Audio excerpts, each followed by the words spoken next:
ಶ್ರೀ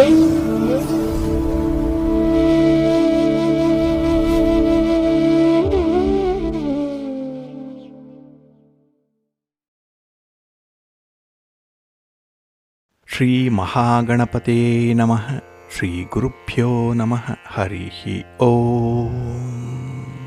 ಶ್ರುತಿ ಸ್ಮೃತಿ ಪುರಾಣಾನಾಂ ಆಲಯಂ ಕರುಣಾಲಯಂ ನಮಾಮಿ ಭಗವತ್ಪಾದಶಂಕರಂ ಲೋಕಶಂಕರಂ. ಪ್ರೀತಿಯ ವೀಕ್ಷಕ ಬಂಧುಗಳೇ, ತಮಗೆಲ್ಲರಿಗೂ ಸಿರಿಗನ್ನಡ ಸುದ್ದಿವಾಹಿನಿಗೆ ಸ್ವಾಗತ. ದಯಾಮಯನಾದಂಥ ಭಗವಂತನ ಅನುಗ್ರಹ ತಮ್ಮೆಲ್ಲರಿಗೆ ಪ್ರಾಪ್ತಿಯಾಗಲಿ, ತಮ್ಮೆಲ್ಲರ ಜೀವನ ಆರೋಗ್ಯದಾಯಕವಾಗಿರಲಿ, ಸಂತೃಪ್ತಿದಾಯಕವಾಗಿರಲಿ ಎಂದು ಭಗವಂತನಲ್ಲಿ ಪ್ರಾರ್ಥನೆಯನ್ನು ಮಾಡ್ತಾ ಈ ದಿನದ ಪಂಚಾಂಗ ಫಲವನ್ನು ನೋಡೋಣ. ಹಾಗೆ ದ್ವಾದಶ ರಾಶಿಯವರ ಗೋಚಾರ ಫಲಾಫಲಗಳು ಹೇಗಿವೆ ಅನ್ನೋದನ್ನು ಕೂಡ ತಿಳಿಯೋಣ. ಇನ್ನು ಈ ದಿನದ ವಿಶೇಷ ಕಾರ್ಯಕ್ರಮವನ್ನು ನಾವು ಪ್ರತ್ಯೇಕವಾಗಿ ನೋಡೋಣ ಬನ್ನಿ. ಈ ದಿನ ಹುಟ್ಟುಹಬ್ಬವನ್ನು ಆಚರಿಸ್ಕೊಳ್ತಾ ಇರುವಂಥ ತಮಗೆಲ್ಲರಿಗೂ ಕೂಡ ಹುಟ್ಟುಹಬ್ಬದ ಶುಭಾಶಯಗಳು. ಹಾಗೆ ಈ ದಿನಾಂಕದಂದು ವಿವಾಹವಾಗಿರುವಂಥ ದಂಪತಿಗಳಿಗೂ ಕೂಡ ವಿವಾಹ ವಾರ್ಷಿಕೋತ್ಸವದ ಶುಭಾಶಯಗಳನ್ನು ಹೇಳ್ತಾ ಭಗವಂತ ತಮಗೆಲ್ಲರಿಗೂ ಕೂಡ ಸಕಲ ಸನ್ಮಂಗಳಗಳನ್ನು ಕರುಣಿಸಲಿ ಅಂತ ಹೇಳಿ ಸಿರಿಗನ್ನಡ ಸುದ್ದಿವಾಹಿನಿಯ ಪರವಾಗಿ ಪ್ರಾರ್ಥಿಸುತ್ತೇನೆ. ಪ್ರೀತಿಯ ವೀಕ್ಷಕ ಬಂಧುಗಳೇ, ಈ ದಿನ 2025 ಜುಲೈ ತಿಂಗಳ 7ನೇ ತಾರೀಕು ಇಂದು ವಾಸರ ಅಂದರೆ ಸೋಮವಾರ. ಈ ಸೋಮವಾರದ ನಿತ್ಯ ಪಂಚಾಂಗ ಫಲ ಹೇಗಿದೆ ನೋಡೋಣ ಬನ್ನಿ. ಶ್ರೀ ವಿಶ್ವಾವಸು ನಾಮ ಸಂವತ್ಸರೆ, ಉತ್ತರಾಯಣೆ, ಗ್ರೀಷ್ಮ ಋತು, ಆಷಾಢ ಮಾಸ, ಶುಕ್ಲ ಪಕ್ಷದ ದ್ವಾದಶಿಯ ತಿಥಿ ಈ ದಿನ ಇದೆ. ಇದು ಈ ದಿನ ರಾತ್ರಿ 9:55 ಇರಲಿದೆ. ನಂತರ ತ್ರಯೋದಶಿ ಆರಂಭ ಆಗುತ್ತೆ. ಈ ದಿನದ ನಕ್ಷತ್ರ ಅನುರಾಧ ನಕ್ಷತ್ರ. ಇದು ಈ ದಿನ ರಾತ್ರಿ 12:53 ಇರಲಿದೆ. ನಂತರ ಜ್ಯೇಷ್ಠ ನಕ್ಷತ್ರ ಆರಂಭ ಆಗುತ್ತೆ. ಈ ದಿನದ ಕರ್ಣ ಪೂರ್ವಕರ್ಣ ಭವ. ಇದು ಈ ದಿನ ಬೆಳಿಗ್ಗೆ 10:48 ಇರಲಿದೆ. ನಂತರ ಉತ್ತರ ಕರ್ಣ ಬಾಳವ ಆರಂಭ ಆಗುತ್ತೆ. ಈ ದಿನದ ಯೋಗ ಶುಭ ಯೋಗ. ಇದು ಈ ದಿನ ರಾತ್ರಿ 10:02 ಇರಲಿದೆ. ನಂತರ ಶುಕ್ಲ ಯೋಗ ಆರಂಭ ಆಗುತ್ತೆ. ಈ ದಿನ ದಿಕ್ಷೂಲೆ ಇರುವಂಥದ್ದು ಪೂರ್ವ ದಿಕ್ಕಿಗೆ. ಇನ್ನು ಈ ದಿನ ಸೂರ್ಯ ಇರುವಂಥ ರಾಶಿ ಮಿಥುನ, ಚಂದ್ರ ಇರುವಂಥ ರಾಶಿ ವೃಶ್ಚಿಕ. ಹಾಗೆ ಈ ದಿನ ರಾಹುಕಾಲ ಇರುವಂಥ ಸಮಯ ಈ ದಿನ ಬೆಳಿಗ್ಗೆ 7:40 ಬೆಳಿಗ್ಗೆ 9:16 ಗುಳಿಕ ಕಾಲ ಈ ದಿನ ಮಧ್ಯಾಹ್ನ 2:04 ಅಪರಾಹ್ನ 3:40 ಇನ್ನು ಯಮಗಂಡ ಕಾಲ ಈ ದಿನ ಬೆಳಿಗ್ಗೆ 10:52 ಮಧ್ಯಾಹ್ನ 12:28 ಇರಲಿದೆ. ಇನ್ನು ಈ ದಿನ ದುಷ್ಟ ಮುಹೂರ್ತ ಇರುವಂಥ ಸಮಯ ಈ ದಿನ ಮಧ್ಯಾಹ್ನ 12:53 ಮಧ್ಯಾಹ್ನ 1:49 ಹಾಗೆ ಅಪರಾಹ್ನ 3:40 ಅಪರಾಹ್ನ 4:35 ದುಷ್ಟ ಮುಹೂರ್ತದ ಸಮಯ. ಹಾಗಾಗಿ ಈ ಸಮಯದಲ್ಲಿ ಯಾವುದೇ ಪ್ರಯಾಣವನ್ನಾಗಲಿ ಯಾವುದೇ ಶುಭ ಕಾರ್ಯಗಳನ್ನಾಗಲಿ ಆರಂಭ ಮಾಡಬೇಡಿ. ಏಕೆಂದರೆ ನೀವು ಯಾವುದೇ ಕೆಲಸ ಕಾರ್ಯಗಳನ್ನು ಈ ದುಷ್ಟ ಮುಹೂರ್ತ ಇರುವಂಥ ಸಮಯದಲ್ಲಿ ಆರಂಭ ಮಾಡಿದರೆ ಅದರಿಂದ ಬರುವಂಥ ಫಲಿತಾಂಶಗಳು ಅಷ್ಟೊಂದು ಅನುಕೂಲಕರವಾಗಿ ಇರೋದಿಲ್ಲ. ಆದ್ದರಿಂದಲೇ ಈ ದುಷ್ಟ ಮುಹೂರ್ತವನ್ನು ಅವಾಯ್ಡ್ ಮಾಡುವಂಥದ್ದು ತುಂಬ ಉತ್ತಮ. ಇನ್ನು ಈ ದಿನ ಅಭಿಜಿತ್ ಮುಹೂರ್ತ ಇರುವಂಥ ಸಮಯ ಈ ದಿನ ಬೆಳಿಗ್ಗೆ 11:58 ಮಧ್ಯಾಹ್ನ 12:53 ಅಭಿಜಿತ್ ಮುಹೂರ್ತ ಇರುವಂಥ ಸಮಯ. ಇನ್ನು ಈ ದಿನ ವಿಶೇಷವಾಗಿ ಅಮೃತ ಕಾಲ ಇರುವಂಥ ಸಮಯ ಈ ದಿನ ಮಧ್ಯಾಹ್ನ 1:41 ಮಧ್ಯಾಹ್ನ 3:27 ಅಮೃತ ಕಾಲದ ಸಮಯ. ಹಾಗೆ ಈ ದಿನ ಸೂರ್ಯೋದಯ ಆಗುವಂಥ ಸಮಯ ಈ ದಿನ ಪ್ರಾತಃ ಕಾಲ 5:58 ಸೂರ್ಯಾಸ್ತ ಸಂಜೆ 6:49. ಇನ್ನು ಈ ದಿನ ಚಂದ್ರನ ಬಲ ಇರುವಂಥ ರಾಶಿಗಳು ಅಂತ ಹೇಳಿದ್ರೆ ವೃಷಭ, ಮಿಥುನ, ಕನ್ಯಾ, ವೃಶ್ಚಿಕ, ಮಕರ ಮತ್ತು ಕುಂಭ. ಈ 6 ರಾಶಿಯವರಿಗೆ ಗೋಚಾರದಲ್ಲಿ ಚಂದ್ರನಿಂದ ಶುಭ ಫಲಗಳ ಯೋಗ ಇರುತ್ತೆ. ಇನ್ನು ಉಳಿದ 6 ರಾಶಿಯವರಿಗೆ ಮಿಶ್ರ ಫಲದ ಯೋಗ ಇರುತ್ತೆ. ಅದನ್ನು ಮುಂದೆ ದ್ವಾದಶ ರಾಶಿಯವರ ಗೋಚಾರ ಫಲಗಳನ್ನು ನೋಡುವಂಥ ಸಂದರ್ಭದಲ್ಲಿ ಮತ್ತಷ್ಟು ಹೆಚ್ಚಿನ ಮಾಹಿತಿಗಳನ್ನು ತಿಳ್ಕೊಳ್ಳೋಣ. ಇನ್ನು ಈ ದಿನದ ಹೊರದ ಅಧಿಪತಿ ಚಂದ್ರ. ಚಂದ್ರ ಅಂತ ಹೇಳಿದ್ರೆ ವಿಶೇಷವಾಗಿ ಮನಃಕಾರಕ, ಮನಸ್ಸಿಗೆ ಕಾರಕನಾಗಿರುವಂಥವನು. ಹಾಗಾಗಿ ಈ ದಿನ ನಮ್ಮ ಮನಸ್ಸು ಸ್ಥಿರವಾಗಿದೆಯೋ ಚಂಚಲವಾಗಿದೆಯೋ ಅನ್ನುವಂಥದ್ದು ಚಂದ್ರನ ಮೇಲೆ ನಿರ್ಧಾರ ಆಗುವಂಥದ್ದು. ಹಾಗೆ ಕೆಲವೊಂದು ಕೆಲಸ ಕಾರ್ಯಗಳನ್ನು ಮನಸ್ಸು ಮಾಡಿದ್ರೆ ಮಾಡಲೇಬಹುದು. Where there is a will there is a way. ಖಂಡಿತ ಈ ಮಾತು ಸತ್ಯವಾಗಿ ಇರುವಂಥದ್ದು. ಯಾಕೆಂದರೆ ನಿಮ್ಮ ಮನಸ್ಸಿಗೆ, ನಿಮ್ಮ ಕಲ್ಪನೆಗೆ, ನಿಮ್ಮ ಯಶಸ್ಸಿಗೆ ಈ ದಿನ ತುಂಬ ಅನುಕೂಲತೆಗಳು ಇರುತ್ತೆ. ಚಂದ್ರನ ಒಂದು ಅನುಗ್ರಹ ಇದ್ದಾಗ ಎಲ್ಲ ಕೆಲಸಗಳು ಕೂಡ ಯಶಸ್ವಿ ಆಗೇ ಆಗುತ್ತೆ. ಹಾಗೆ ಈ ಚಂದ್ರ ಪ್ರಯಾಣಕ್ಕೆ, ಪ್ರವಾಸಕ್ಕೆ, ಸಂಚಾರಕ್ಕೆ ಕಾರಕನಾಗಿರುವಂಥವನು. ಹಾಗಾಗಿ ಈ ದಿನ ನೀವು ಮಾಡುವಂಥ ಒಂದು ಪ್ರಯಾಣ, ಸಂಚಾರ, ಉದ್ಯೋಗದ ನಿಮಿತ್ತ, ವ್ಯಾಪಾರದ ನಿಮಿತ್ತ ಅಥವಾ ಬೇರೆ ಯಾವುದೇ ಒಂದು ಉದ್ದೇಶಿತ ಕಾರ್ಯಕ್ಕೆ ನಿಮ್ಮ ಪ್ರಯಾಣ ಈ ದಿನ ತುಂಬ ಸಕ್ಸಸ್ ಆಗುತ್ತೆ.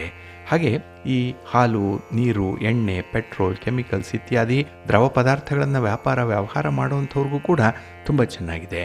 ಅಂದರೆ ಈ ದ್ರವ ಪದಾರ್ಥಗಳನ್ನು ಮಾರಾಟ ಮಾಡಿ, ಖರೀದಿ ಮಾಡಿ ನಿಮಗೆ ಅನುಕೂಲ ಇರುತ್ತೆ.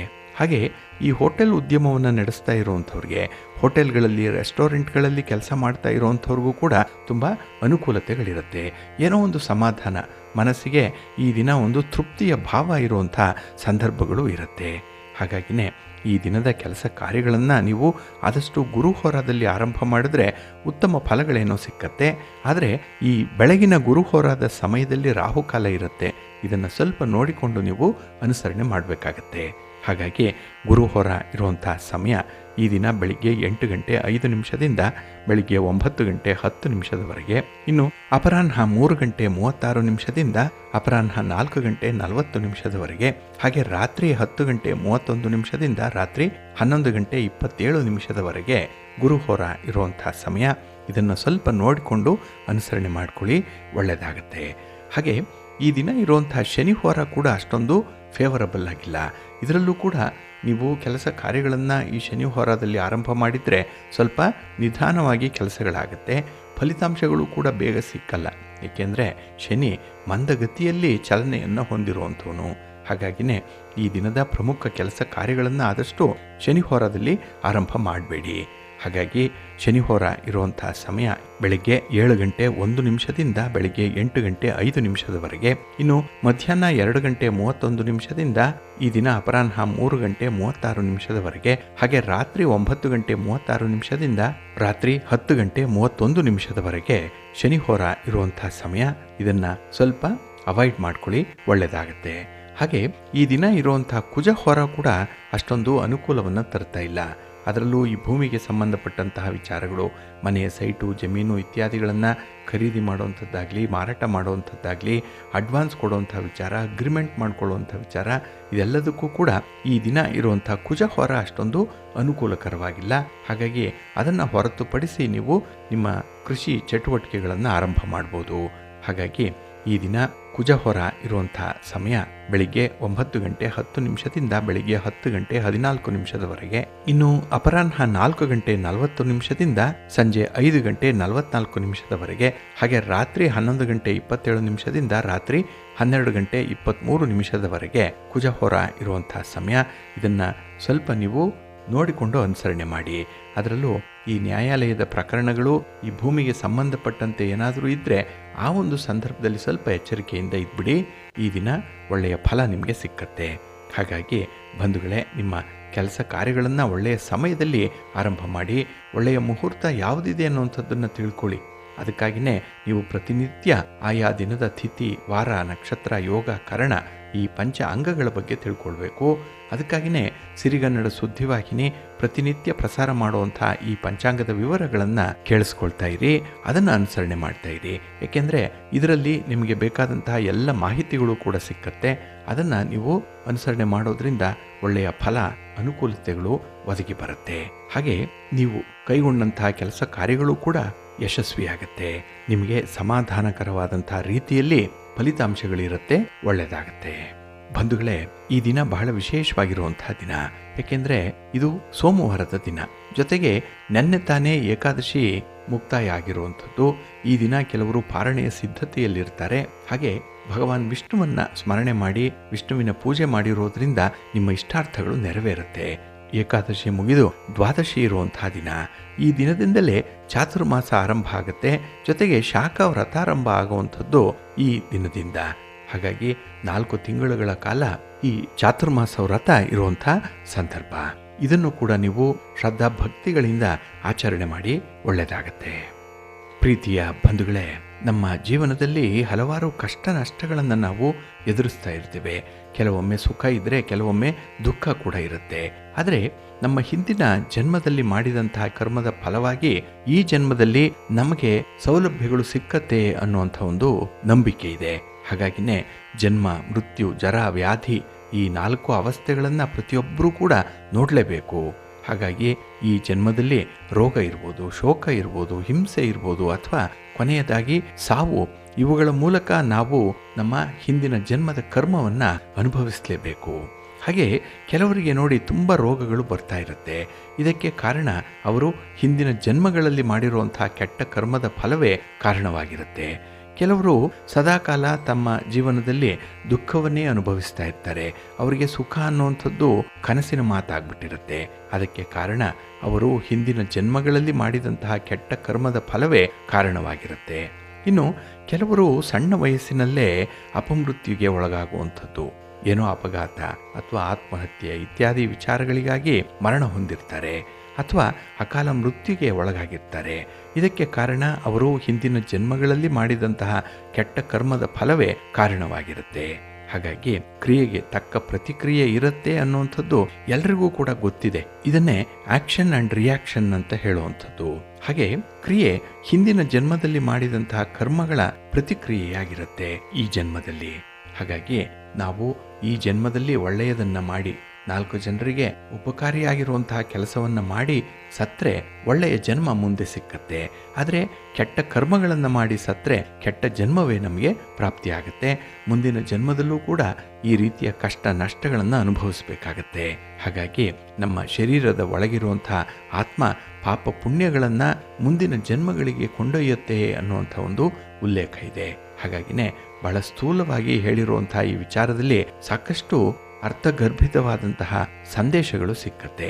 ನೀವು ಅದನ್ನು ಅನುಸರಣೆ ಮಾಡ್ತಾ ಮುಂದಿನ ನಿಮ್ಮ ಚಟುವಟಿಕೆಗಳನ್ನು ಧನಾತ್ಮಕವಾಗಿ ಆರಂಭ ಮಾಡಿ ಖಂಡಿತ ಒಳ್ಳೆಯ ಫಲ ನಿಮಗೆ ಸಿಕ್ಕತ್ತೆ. ಹಾಗೆ ಚಾತುರ್ಮಾಸ ಆರಂಭ ಆಯಿತು. ಹಾಗಾಗಿನೇ ಈ 4 ತಿಂಗಳುಗಳ ಕಾಲ ನಮ್ಮ ಧರ್ಮದ ಪ್ರಕಾರ ಕೆಲವೊಂದು ದಾನ ಧರ್ಮಾದಿಗಳನ್ನು ಮಾಡಿದ್ರೆ ಚಾತುರ್ಮಾಸದ ಫಲ ಬಹಳ ಬೇಗ ನಮಗೆ ತಲುಪತ್ತೆ ಅನ್ನುವಂಥ ಒಂದು ನಂಬಿಕೆ ಇದೆ. ಹಾಗಾಗಿ ಅಂಥ ದಾನಗಳು ಯಾವ್ಯಾವುದು, ಯಾವ ದಾನಗಳನ್ನು ಮಾಡಿದ್ರೆ ಸರ್ವಶ್ರೇಷ್ಠ ಅನ್ನುವಂಥ ವಿಚಾರವನ್ನು ಈಗ ನೋಡೋಣ. ಇಲ್ಲಿ ಅರಿಶಿನ ಮತ್ತು ಕುಂಕುಮವನ್ನು ದಾನ ಮಾಡಬೇಕು. ಒಂದು ತಟ್ಟೆಯಲ್ಲಿ ಅರಿಶಿನ, ಕುಂಕುಮ, ಅಕ್ಕಿ, ತೆಂಗಿನಕಾಯಿ, ಕೊಬ್ಬರಿ, ಬಟ್ಟಲು ಇಷ್ಟನ್ನು ಇಟ್ಟು ದಾನ ಮಾಡಬೇಕು. ಕೊನೆ ದ್ವಾದಶಿಗೆ ಬೆಳ್ಳಿ ಬಟ್ಟಲಿನಲ್ಲಿ ಇವುಗಳನ್ನು ನೀಡುವಂಥದ್ದು ಅತ್ಯಂತ ಶ್ರೇಷ್ಠ ಅನ್ನುವಂಥ ವಿಚಾರ ಇದೆ. ಇನ್ನು ಮುತ್ತೈದೆಯನ್ನು ಮನೆಗೆ ಕರೆದು ಅರಿಶಿನ ಕುಂಕುಮವನ್ನು ಕೊಡುವಂಥದ್ದು, ಉಡಿ ತುಂಬಿಸಿ ಬಳೆ ಹಾಕಿಸಿ ಹೂ ಮಿಡಿಸಿ ಅವರಿಂದ ಆಶೀರ್ವಾದವನ್ನು ಪಡ್ಕೊಳ್ಬೇಕು. ಇದು ಬಹಳ ಮುಖ್ಯವಾಗಿ ಮಾಡಬೇಕಾಗಿರುವಂಥ ಒಂದು ವಿಚಾರ ಈ ಆಷಾಢ ಮಾಸದಲ್ಲಿ. ಇನ್ನು ಮುತ್ತೈದೆಯರು ಮನೆಗೆ ಬಂದಾಗ ಅವರಿಗೆ ಕಾಲು ತೊಳೆದು ಊಟೋಪಚಾರಗಳನ್ನು ಮಾಡಿಸ್ಬೇಕು. ನಂತರ ಈ ಕೊನೆಯ ದ್ವಾದಶಿ ಏನು ಬರುತ್ತೆ ಆ ಸಂದರ್ಭದಲ್ಲಿ ಅವರಿಗೆ ಬೆಳ್ಳಿಯ ಕಾಲುಂಗರಗಳನ್ನು ತೆಗೆದುಕೊಡಬೇಕು ಅನ್ನುವಂಥದ್ದು ಕೂಡ ಇದೆ. ಇನ್ನು ತಾಂಬೂಲ ದಾನವನ್ನು ಮಾಡುವಂಥದ್ದು, ದಂಪತಿಗಳಿಗೆ ಅಡಿಕೆ ವಿಳ್ಳೆದೆಲೆಯನ್ನು ಹಾಕಿಕೊಳ್ಳುವಂಥ ಅಭ್ಯಾಸ ಏನಾದರೂ ಇದ್ದರೆ ಅವರು ತಾಂಬೂಲ ತಟ್ಟೆಯನ್ನು ಹಾಗೆ ಶಲ್ಯ ಅಥವಾ ಈ ರವಿಕೆ ಕಣವನ್ನು ಇಟ್ಟು ದಾನ ಮಾಡಬೇಕು ಅನ್ನುವಂಥದ್ದು. ಇನ್ನು ಮುಷ್ಟಿ ಅಕ್ಕಿಯನ್ನು ಕೂಡ ದಾನ ಮಾಡಬೇಕು ಅಂತ ಇದೆ. ಏಕೆಂದರೆ ಊಟಕ್ಕೂ ಮುಂಚೆ ಒಂದು ಮುಷ್ಟಿ ಅಕ್ಕಿಯನ್ನು ಬದಿಗೆ ಇಟ್ಟು ಅದನ್ನು ದ್ವಾದಶಿಯ ದಿನ ಕೂಡ ದಾನ ಮಾಡ್ಬೋದು. ಇದು ಸರ್ವಶ್ರೇಷ್ಠವಾಗಿರುವಂತಹ ದಾನ. ಮನಸ್ಸು ಒಂದು ಸ್ಥಿಮಿತಕ್ಕೆ ಬರುವಂಥದ್ದು, ಜಿತವಾಗಿ ಕೆಲಸವನ್ನು ಮಾಡಲಿಕ್ಕೆ ಇದು ಪ್ರೇರೇಪಣೆಯನ್ನು ಕೊಡುವಂಥ ಸಂದರ್ಭ ಇದೆ. ಇನ್ನು ಸಂತಾನ ಗೋಪಾಲಕೃಷ್ಣ ಸ್ವಾಮಿಗೆ ಹರಕೆಯನ್ನು ಹೊರುವಂಥದ್ದು, ಹಾಗೆ ಬೆಳ್ಳಿ ಬಟ್ಟಲಲ್ಲಿ ಬೆಳ್ಳಿ ಕೃಷ್ಣನನ್ನು ಇಟ್ಟು ದಾನ ಮಾಡಬೇಕು ಅನ್ನುವಂಥದ್ದು ಇದೆ. ಇನ್ನು ಉಯ್ಯಾಲೆ ತಮಗೆಲ್ಲ ಗೊತ್ತಿರುವಂತಹ ವಿಚಾರ. ಅದರಲ್ಲೂ ಬೆಳ್ಳಿಯ ತೊಟ್ಟಿಲಿನಲ್ಲಿ ಕೃಷ್ಣನ ಪ್ರತಿಮೆಯನ್ನು ಇಟ್ಟು ನಿತ್ಯ ಉಯ್ಯಾಲೆ ಸೇವೆಯನ್ನು ಮಾಡುವಂಥದ್ದಿದೆ. ಹಾಗೆ ಈ ಬೆಳ್ಳಿ ಕೃಷ್ಣನನ್ನು ಉಯ್ಯಾಲೆಯಲ್ಲಿ ಇಟ್ಟು ಅದನ್ನೇ ದಾನ ಮಾಡಬೇಕು ಅನ್ನುವಂಥದ್ದು ಕೂಡ ಇದೆ. ಇನ್ನು ತುಳಸಿ ಕಟ್ಟೆಗೆ ವಿಶೇಷವಾದ ಪೂಜೆಯನ್ನು ನೆರವೇರಿಸಬೇಕು. ಎಲ್ಲ ವಸ್ತುಗಳನ್ನು ಹಿತ್ತಾಳೆ ತಟ್ಟೆಯಲ್ಲಿ ಇಟ್ಟು ಮುತ್ತೈದೆಗೆ ಉಡಿ ತುಂಬಿಸಿ ದಾನವನ್ನು ಮಾಡಬೇಕು ಅನ್ನುವಂಥ ಉಲ್ಲೇಖ ಇದೆ. ಇನ್ನು ಲಕ್ಷ್ಮೀನಾರಾಯಣ ದೀಪವನ್ನು ದಾನ ಮಾಡಬೇಕು. ಪ್ರತಿದಿನ ದೀಪ ಹಚ್ಚಿ ಕೊನೆ ದ್ವಾದಶಿಗೆ ದೀಪದಾನವನ್ನು ಮಾಡಬೇಕು. ಅದೇ ದೀಪವನ್ನೇ ಕೊಡಬಹುದು. ಇನ್ನು ದಂಪತಿ ಭೋಜನವನ್ನು ಮಾಡಿಸುವಂಥದ್ದು, ಕನಿಷ್ಠ 1 ದಿನ ದಂಪತಿಗಳಿಗೆ ಊಟೋಪಚಾರದ ವ್ಯವಸ್ಥೆಯನ್ನು ಮಾಡಬೇಕಾಗತ್ತೆ. ಇನ್ನು ಗೋಪೂಜೆಯನ್ನು ಮಾಡುವಂಥದ್ದು, ಪ್ರತಿದಿನ ಗೋಪೂಜೆಯನ್ನು ಮಾಡುವಂಥದ್ದು, ಕೊನೆ ದ್ವಾದಶಿಗೆ ಗೋದಾನ ನೀಡುವಂಥದ್ದು. ಅಂದರೆ ಬೆಳ್ಳಿಯಿಂದ ಮಾಡಿದಂತಹ ಆಕಳನ್ನಾಗಲಿ ಅಥವಾ ಜೀವಂತ ಇರುವಂತಹ ಆಕಳನ್ನಾಗಲಿ ತಂದು ದಾನ ಮಾಡಬೇಕು ಅನ್ನುವಂಥದ್ದು ಇದೆ. ಇನ್ನು ವಿಷ್ಣು ಗಿಂಡಿ ದಾನ ಅನ್ನುವಂಥದ್ದು ಇದೆ. ತಾಮ್ರದ ಗಿಂಡಿಯಲ್ಲಿ ಅಕ್ಕಿ, ಬೆಲ್ಲ, ದಕ್ಷಿಣೆಯನ್ನು ಇಟ್ಟು ಶ್ರೀಹರಿಯ ಹೆಸರನ್ನು ಬರೆದು ಪೂಜೆ ಮಾಡಿ ದಾನ ಮಾಡಬೇಕು. ಈ ಪವಿತ್ರ ಚಾತುರ್ಮಾಸ್ಯದಲ್ಲಿ ಬೆಳ್ಳಿಯಿಂದ ದಾನ ಮಾಡಿದ್ರೆ ದೈವಾನುಗ್ರಹ ಪ್ರಾಪ್ತಿಯಾಗುತ್ತೆ ಅನ್ನುವಂಥ ಉಲ್ಲೇಖ ಇದೆ. ಹಾಗಾಗಿ ಬಂಧುಗಳೇ, ಈ ಪವಿತ್ರ ಚಾತುರ್ಮಾಸದಲ್ಲಿ ಭಕ್ತಿಯಿಂದ ಈಗ ಹೇಳಿದಂತಹ ಕೆಲವು ಪದಾರ್ಥಗಳನ್ನು ದಾನ ಮಾಡೋದ್ರಿಂದ ದೈವಾನುಗ್ರಹ ಉಂಟಾಗುತ್ತೆ. ಹಾಗೆ ನಾವು ಮಾಡಿರುವಂತಹ ಪಾಪಗಳು, ಕೆಲವು ತಿಳಿದು ಮಾಡಿದ್ದೇವೆ, ಕೆಲವು ತಿಳಿಯದೆ ಮಾಡಿರುವಂತಹ ಪಾಪಗಳು ಕ್ಷಯ ಆಗುತ್ತೆ. ಹಾಗೆ ಲಕ್ಷ್ಮಿ ಕಟಾಕ್ಷ ಉಂಟಾಗುತ್ತೆ. ಕೊನೆಗೆ ಮೋಕ್ಷದ ಮಾರ್ಗದಲ್ಲಿ ನಮಗೆ ವೈಕುಂಠ ಪ್ರಾಪ್ತಿ ಆಗುತ್ತೆ ಅನ್ನುವಂಥ ಒಂದು ನಂಬಿಕೆ ಇದೆ. ಆದ್ದರಿಂದಲೇ ಈ ಚಾತುರ್ಮಾಸದಲ್ಲಿ ಈ 4 ತಿಂಗಳ ಅವಧಿಯಲ್ಲಿ ಕೆಲವೊಂದು ಧರ್ಮದ ಆಚರಣೆಗಾಗಿ ಈ ರೀತಿಯ ಕ್ರಮಗಳನ್ನು ಅನುಸರಣೆ ಮಾಡಬೇಕು ಅನ್ನುವಂಥದ್ದು ಧರ್ಮಶಾಸ್ತ್ರದಲ್ಲಿ ಇರುವಂಥದ್ದು. ಹಾಗಾಗಿ ತಾವು ಕೂಡ ತಮಗೆ ಎಷ್ಟು ಸಾಧ್ಯವೋ ಅಷ್ಟು, ಕೈಲಾದಷ್ಟು ಈ ದಾನ ಧರ್ಮಾದಿಗಳ ವಿಚಾರದಲ್ಲಿ ಸಂಕಲ್ಪ ಮಾಡಿಕೊಳ್ಳಿ, ಒಳ್ಳೆಯದಾಗತ್ತೆ. ಬಂಧುಗಳೇ, ಈ ಚಾತುರ್ಮಾಸ್ಯ ವ್ರತ ಏನಿದೆ, ಇದು 4 ತಿಂಗಳುಗಳ ಕಾಲ ಆಚರಣೆ ಮಾಡುವಂಥ ಒಂದು ವ್ರತ. ಇದನ್ನು ಆಷಾಢ ಮಾಸದ ಶುಕ್ಲ ಪಕ್ಷದ ಏಕಾದಶಿಯಿಂದ ಕಾರ್ತಿಕ ಮಾಸದ ಶುಕ್ಲ ಪಕ್ಷದ ದಶಮಿಯವರೆಗೆ ಆಚರಣೆ ಮಾಡಲಾಗುತ್ತೆ. ಈ ಸಮಯದಲ್ಲಿ ವೈದಿಕ ಧರ್ಮಾನುಯಾಯಿಗಳಾದಂತಹ ಯತಿಗಳು, ಮಠಾಧೀಶರು, ಜೈನ ಧರ್ಮೀಯರು ಕೂಡ ಈ ವ್ರತವನ್ನು ಆಚರಣೆ ಮಾಡ್ತಾರೆ. ಇಲ್ಲಿ ಚಾತುರ್ಮಾಸ ವ್ರತದ ಬಗ್ಗೆ ಕೆಲವೊಂದು ಪ್ರಮುಖವಾದಂತಹ ವಿಚಾರಗಳನ್ನು ತಿಳ್ಕೊಳ್ಬೇಕು. ಇಲ್ಲಿ ಈ 4 ತಿಂಗಳುಗಳು ಅಂದರೆ ಆಷಾಢದಿಂದ ಕಾರ್ತಿಕದವರೆಗೆ ಚಾತುರ್ಮಾಸ್ಯ ಇರುತ್ತೆ. ಹಾಗೆ ಈ ಸಮಯದಲ್ಲಿ ಭಕ್ತರು ಕೆಲವು ಆಹಾರ ಪದಾರ್ಥಗಳನ್ನು ತ್ಯಜಿಸುವಂಥದ್ದು ಇದೆ, ಕೆಲವು ನಿಯಮಗಳನ್ನು ಪರಿಪಾಲಿಸುವಂಥದ್ದು ಇದೆ. ಏಕೆಂದರೆ ಕೆಲವು ದಿನಗಳ ಕಾಲ ಕೆಲವು ತರಕಾರಿಗಳನ್ನು ತಿನ್ನಲ್ಲ, ಹಾಲನ್ನು ಉಪಯೋಗಿಸಲ್ಲ, ಮೊಸರನ್ನು ಉಪಯೋಗಿಸಲ್ಲ, ಸೊಪ್ಪನ್ನು ಉಪಯೋಗಿಸಲ್ಲ. ಹಾಗಾಗಿನೇ ಈ ಚಾತುರ್ಮಾಸ ವ್ರತದ ಉದ್ದೇಶ ಏನಿದೆ, ಅದು ಆಧ್ಯಾತ್ಮಿಕ ಪ್ರಗತಿಯನ್ನು ಸಾಧಿಸುವಂಥದ್ದು, ಹಾಗೆ ನಮ್ಮಲ್ಲಿ ಒಂದು ಸಂಯಮವನ್ನು ಬೆಳೆಸುವಂಥದ್ದು. ಹಾಗಾಗಿ ಈ ಚಾತುರ್ಮಾಸ ಬರೀ ಸನ್ಯಾಸಿಗಳಿಗೆ, ಯತಿಗಳಿಗೆ ಮಾತ್ರ ಅಲ್ಲ, ಗೃಹಸ್ಥರೂ ಕೂಡ ಆಚರಿಸಬೇಕು ಅನ್ನುವಂಥದ್ದನ್ನು ಶಾಸ್ತ್ರಗಳು ಹೇಳುತ್ತೆ. ಆದರೆ ಇದನ್ನು ಅನುಸರಣೆ ಮಾಡುವಂಥದ್ದು ಮಾತ್ರ ಕಡಿಮೆ ಮಂದಿ. ಇಲ್ಲಿ ಚಾತುರ್ಮಾಸ್ಯ ವ್ರತ ಕೆಲವು ಆಹಾರಗಳನ್ನು ತ್ಯಜಿಸಲಿಕ್ಕೆ ಹೇಳಿರುವಂಥದ್ದು. ಅದರ ಹಿನ್ನೆಲೆಯಲ್ಲಿ ಒಂದು ವೈಜ್ಞಾನಿಕ ಕಾರಣವೂ ಕೂಡ ಇದೆ. ಉದಾಹರಣೆಗೆ ಹೇಳೋದಾದರೆ, ಇಲ್ಲಿ ಮೊಸರು ಹೆಚ್ಚು ಶಾಖವನ್ನು ಹೊಂದಿರುತ್ತೆ ಮತ್ತು ಬೇಸಿಗೆಯಲ್ಲಿ ದೇಹದಲ್ಲಿ ಶಾಖವನ್ನು ಹೆಚ್ಚಿಸಬಹುದು. ಇದು ಆರೋಗ್ಯದ ಮೇಲೆ ಪರಿಣಾಮವನ್ನು ಕೂಡ ಬೀರುತ್ತೆ. ಆದ್ದರಿಂದಲೇ 1 ತಿಂಗಳು ಈ ಮೊಸರನ್ನು ಉಪಯೋಗಿಸಬಾರ್ದು ಅನ್ನುವಂಥದ್ದು ಇದೆ. ಇನ್ನು ಈ ಚಾತುರ್ಮಾಸ್ಯ ವ್ರತ ಸನ್ಯಾಸಿಗಳು ಒಂದು ಸ್ಥಳದಲ್ಲಿ ಉಳ್ಕೊಂಡು ತಮ್ಮ ಬೋಧನಾ ಕಾರ್ಯವನ್ನು ಮಾಡಲಿಕ್ಕೆ ಅನುಕೂಲ ಆಗಲಿ ಅಂತ ಹೇಳಿ ಯತಿಗಳು ಒಂದು ಕಡೆ ನೆಲೆಸುವಂಥದ್ದು ಇದೆ. ಹಾಗೆ ಈ ಚಾತುರ್ಮಾಸದ ಸಂದರ್ಭದಲ್ಲಿ ವಿಷ್ಣು ಯೋಗ ನಿದ್ರೆಗೆ ಹೋಗ್ತಾರೆ ಅನ್ನುವಂಥ ನಂಬಿಕೆ ಇದೆ. ಮತ್ತು ಕಾರ್ತಿಕ ಮಾಸದಲ್ಲಿ ಎಚ್ಚರಗೊಳ್ತಾರೆ. ಅದೇ ಉತ್ಥಾನ ದ್ವಾದಶಿ. ಇಲ್ಲಿ ಚಾತುರ್ಮಾಸ್ಯ ವ್ರತ ಒಂದು ಪವಿತ್ರವಾದಂತಹ, ಅಷ್ಟೇ ಮಹತ್ವದ ಆಚರಣೆಯಾಗಿ ಇರುವಂಥದ್ದು. ಇದು ಭಕ್ತರಿಗೆ ಆಧ್ಯಾತ್ಮಿಕ ಮತ್ತು ದೈಹಿಕ ಆರೋಗ್ಯವನ್ನು ಕಾಪಾಡಿಕೊಳ್ಳಿಕ್ಕೆ ಸಹಾಯ ಮಾಡುತ್ತೆ ಈ ಚಾತುರ್ಮಾಸ್ಯ ವ್ರತ ಅನ್ನುವಂಥದ್ದನ್ನು ನೆನಪಿನಲ್ಲಿ ಇಟ್ಕೊಳ್ಬೇಕು. ಹಾಗಾಗಿ ಬಂಧುಗಳೇ, ನಿಮ್ಮ ಎಲ್ಲ ಚಟುವಟಿಕೆಗಳು ಕೂಡ ಧರ್ಮದ ಪಥದಲ್ಲೇ ನಡೀಲಿ, ಮನಸ್ಸು ಹರಿಸ್ಮರಣೆಯಲ್ಲಿ ನೆಲೆಸಲಿ ಅಂತ ಹೇಳಿ ಪ್ರಾರ್ಥನೆ ಮಾಡೋಣ. ಈ 4 ತಿಂಗಳುಗಳ ಕಾಲ ತಾವು ಕೈಗೊಳ್ಳುವಂಥ ಎಲ್ಲ ಕೆಲಸ ಕಾರ್ಯಗಳಲ್ಲಿ ಯಶಸ್ಸು ಸಿಗಲಿ. ಮಹಾವಿಷ್ಣುವಿನ, ಮಹಾಲಕ್ಷ್ಮಿಯ ಅನುಗ್ರಹ ತಮ್ಮೆಲ್ಲರಿಗೂ ಕೂಡ ಪ್ರಾಪ್ತಿಯಾಗಲಿ. ಜೊತೆಗೆ ನಿಮ್ಮ ಇಷ್ಟಾರ್ಥಗಳು ನೆರವೇರಲಿ. ಶ್ರೀಹರಿಯನ್ನು ಸದಾ ಕಾಲ ಸ್ಮರಣೆ ಮಾಡ್ತಾ ಇರಿ, ಒಳ್ಳೆಯದಾಗತ್ತೆ. ಬಂಧುಗಳೇ, ಇನ್ನು ಮುಂದೆ ದ್ವಾದಶ ರಾಶಿಯವರ ಗೋಚಾರ ಫಲಗಳು ಹೇಗಿವೆ ನೋಡೋಣ ಬನ್ನಿ. ಮೊದಲಿಗೆ ಮೇಷರಾಶಿಯವರಿಗೆ ಈ ದಿನ ಮಿಶ್ರ ಫಲಗಳಿರುವಂತಹ ದಿನ. ಅದರಲ್ಲೂ ಚಂದ್ರ ಈ ದಿನ ನಿಮಗೆ ಅಷ್ಟಮ ಸ್ಥಾನದಲ್ಲಿದ್ದಾನೆ. ಹಾಗಾಗಿ ನಿಮ್ಮ ಪ್ರಯಾಣದಲ್ಲಾಗಲಿ ನಿಮ್ಮ ವ್ಯವಹಾರದಲ್ಲಾಗಲಿ ಸ್ವಲ್ಪ ಎಚ್ಚರಿಕೆಯಿಂದ ಇರಬೇಕಾಗತ್ತೆ.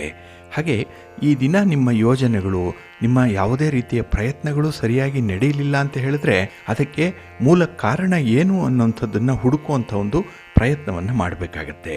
ಹಾಗಾಗಿನೇ ಈ ದಿನ ಸ್ವಲ್ಪ ಭಾವೋದ್ವೇಗಕ್ಕೆ ಒಳಗಾಗುವಂಥ ಸಾಧ್ಯತೆಗಳಿರುತ್ತೆ. ಕರ್ತವ್ಯವನ್ನು ಮರೆತು ಬಿಡ್ತೀರಿ, ಆದರೆ ಈ ಭಾವನೆಗಳಿಗೆ ಹೆಚ್ಚು ಬೆಲೆ ಕೊಡುವಂಥ ಸಾಧ್ಯತೆಗಳು ಇರುತ್ತೆ. ಇದರಿಂದ ನೀವು ಸ್ವಲ್ಪ ಹಿನ್ನಡೆಯನ್ನು ಅನುಭವಿಸುವಂಥದ್ದು. ಹಾಗೆ ಈ ದಿನ ನಿಮ್ಮ ಕುಟುಂಬ ನಿಮ್ಮ ಅಭಿಪ್ರಾಯಕ್ಕೆ ಹೆಚ್ಚು ಬೆಲೆಯನ್ನೇನೋ ಕೊಡುತ್ತೆ.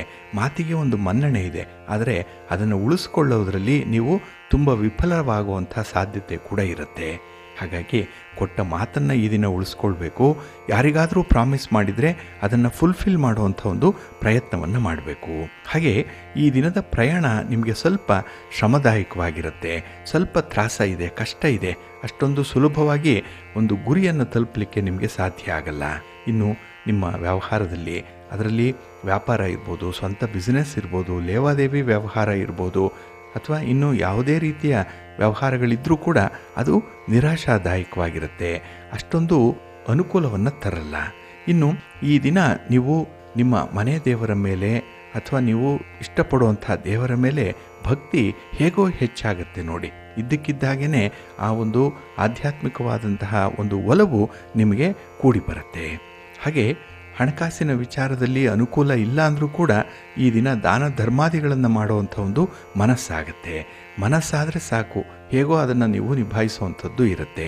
ಒಟ್ಟಾರೆ ಈ ದಿನ ಕೆಲವು ನಿರ್ಧಾರಗಳು ಬಹಳ ವಿಶೇಷವಾಗಿ ಕೂಡಿ ಬರುತ್ತೆ. ಅದಕ್ಕೆ ಭಗವಂತನ ಅನುಗ್ರಹ ಇದೆ, ನಿಮ್ಮ ಮನೆ ದೇವರ ಆಶೀರ್ವಾದ ಚೆನ್ನಾಗಿದೆ. ಹಾಗಾಗಿ ಈ ದಿನ ನಿಮ್ಮ ಮನೆ ದೇವರನ್ನು ಸ್ಮರಣೆ ಮಾಡ್ತಾ ಇರಿ. ಶ್ರೀ ಲಕ್ಷ್ಮೀ ವೆಂಕಟೇಶ್ವರ ಸ್ವಾಮಿಯ ಆರಾಧನೆ ಮಾಡಿ, ಒಳ್ಳೆಯದಾಗುತ್ತೆ. ನಿಮ್ಮ ಅದೃಷ್ಟದ ಬಣ್ಣ ಬಿಳುಪು, ಅದೃಷ್ಟದ ದಿಕ್ಕು ಪೂರ್ವ ದಿಕ್ಕು, ಅದೃಷ್ಟ ಸಂಖ್ಯೆ 3. ವೃಷಭ ರಾಶಿ. ವೃಷಭ ರಾಶಿಯವರಿಗೆ ಈ ದಿನ ಕಳತ್ರ ಸ್ಥಾನದಲ್ಲಿ 7ನೇ ಸ್ಥಾನದಲ್ಲಿ ಚಂದ್ರ ಇದ್ದಾನೆ. ಹಾಗಾಗಿನೇ ಈ ದಿನ ಮನೆಯಲ್ಲಿ ನಿಮಗೆ ತುಂಬ ಸಂತೋಷದ ವಾತಾವರಣ ಇದೆ, ಏನೋ ಒಂದು ಲವಲವಿಕೆ ಇದೆ. ಹಾಗೆ ಈ ದಿನದಲ್ಲಿ ನೀವು ನಿಮ್ಮ ಹಿರಿಯರ ಸಲಹೆಯನ್ನು ಪಡೆದು ಮುಂದುವರಿಯುವಂಥದ್ದು ಇದೆ. ಇದು 2 ಅರ್ಥದಲ್ಲಿ ವಿಶೇಷತೆಯನ್ನು ಹೊಂದಿರುವಂಥದ್ದು. ಅಂದರೆ ಒಂದೇ ಏಟಿಗೆ 2 ಹಕ್ಕಿಯನ್ನು ಹೊಡೆದಂತಹ ಒಂದು ಭಾವನೆ ನಿಮ್ಮ ಮನಸ್ಸಿಗೆ ಬರುತ್ತೆ. ಅಂದರೆ ಈ ಹಿರಿಯರ ಮಾತನ್ನು ಕೇಳಿದಾಗೂ ಆಯಿತು, ನಿಮ್ಮ ಕಾರ್ಯ ಸಾಧನೆಯೂ ಕೂಡ ಆಯಿತು. ಹಾಗಾಗಿ ಸ್ವಾಮಿ ಕಾರ್ಯ ಸ್ವಕಾರ್ಯ ಎರಡನ್ನೂ ಕೂಡ ಈ ದಿನ ನೀವು ಒಂದೇ ಏಟಿಗೆ ಮುಗಿಸುವಂಥದ್ದು ಕೂಡ ಇರುತ್ತೆ. ಅಷ್ಟರ ಮಟ್ಟಿಗೆ ನಿಮ್ಮ ಬುದ್ಧಿವಂತಿಕೆ, ನಿಮ್ಮ ಜಾಣ್ಮೆ, ನಿಮ್ಮ ಒಂದು ಕುಶಲತೆ ಅಲ್ಲಿರುತ್ತೆ. ಇನ್ನು ಸಮಾಜದಲ್ಲಿ ನಿಮಗೆ ವಿಶೇಷವಾದಂತಹ ಬೆಂಬಲ ಕೂಡ ಸಿಕ್ಕತ್ತೆ. ಕುಟುಂಬದ ವಿಚಾರದಲ್ಲಿ ಪ್ರಮುಖ ನಿರ್ಧಾರಗಳನ್ನು ತೆಗೆದುಕೊಳ್ಳುವಂಥ ಸಂದರ್ಭ ಇದು. ಹಾಗಾಗಿನೇ ಕುಟುಂಬದಲ್ಲಿರುವಂಥ ಹಿರಿಯರು ನಿಮ್ಮ ನಿರ್ಧಾರಕ್ಕೂ ಕೂಡ ಬೆಂಬಲವನ್ನು ಸೂಚಿಸ್ತಾರೆ.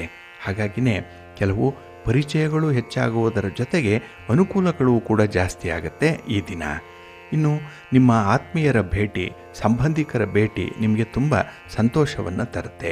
ಕಷ್ಟ ಸುಖಗಳ ವಿಚಾರ ವಿನಿಮಯ ಆಗುವಂತಹ ಸಂದರ್ಭ. ಹಾಗಾಗಿನೇ ಈ ದಿನ ನಿಮ್ಮ ಜೀವನದಲ್ಲಿ ಯಾವುದೋ ಒಂದು ಹೊಸತನ್ನು ಕಂಡುಕೊಳ್ತೀರಿ, ಒಂದು ಇನ್ಸೈಟ್ ಅನ್ನುವಂಥದ್ದು ಈ ದಿನ ನಿಮಗೆ ಸಿಕ್ಕತ್ತೆ.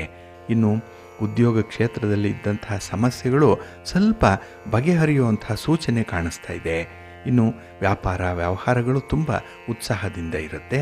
ಆದರೆ ನಿಮ್ಮ ಸ್ಪರ್ಧಿಗಳ ಬಗ್ಗೆ ಮಾತ್ರ ಸ್ವಲ್ಪ ಜೋಕೆ. ನಿಮ್ಮ ಕಾಂಪಿಟೇಷನ್ ಏನಿದೆ ಅದನ್ನು ಬಹಳ ವಿಚಾರಪೂರ್ವಕವಾಗಿ ಮಾಡಬೇಕು, ಪ್ರಾಕ್ಟಿಕಲ್ ಆಗಿ ಇರಬೇಕು. ಇದೊಂದನ್ನು ಮಾತ್ರ ನೀವು ಅನುಷ್ಠಾನ ಮಾಡ್ಕೊಳ್ಳಿ, ಒಳ್ಳೆಯದಾಗುತ್ತೆ. ಇನ್ನು ಈ ದಿನದಲ್ಲಿ ಒಂದು ಸಣ್ಣ ಪ್ರವಾಸ, ಒಂದು ಪ್ರಯಾಣ ಮಾಡುವಂಥ ಸಾಧ್ಯತೆಗಳು ಕೂಡ ಇದೆ.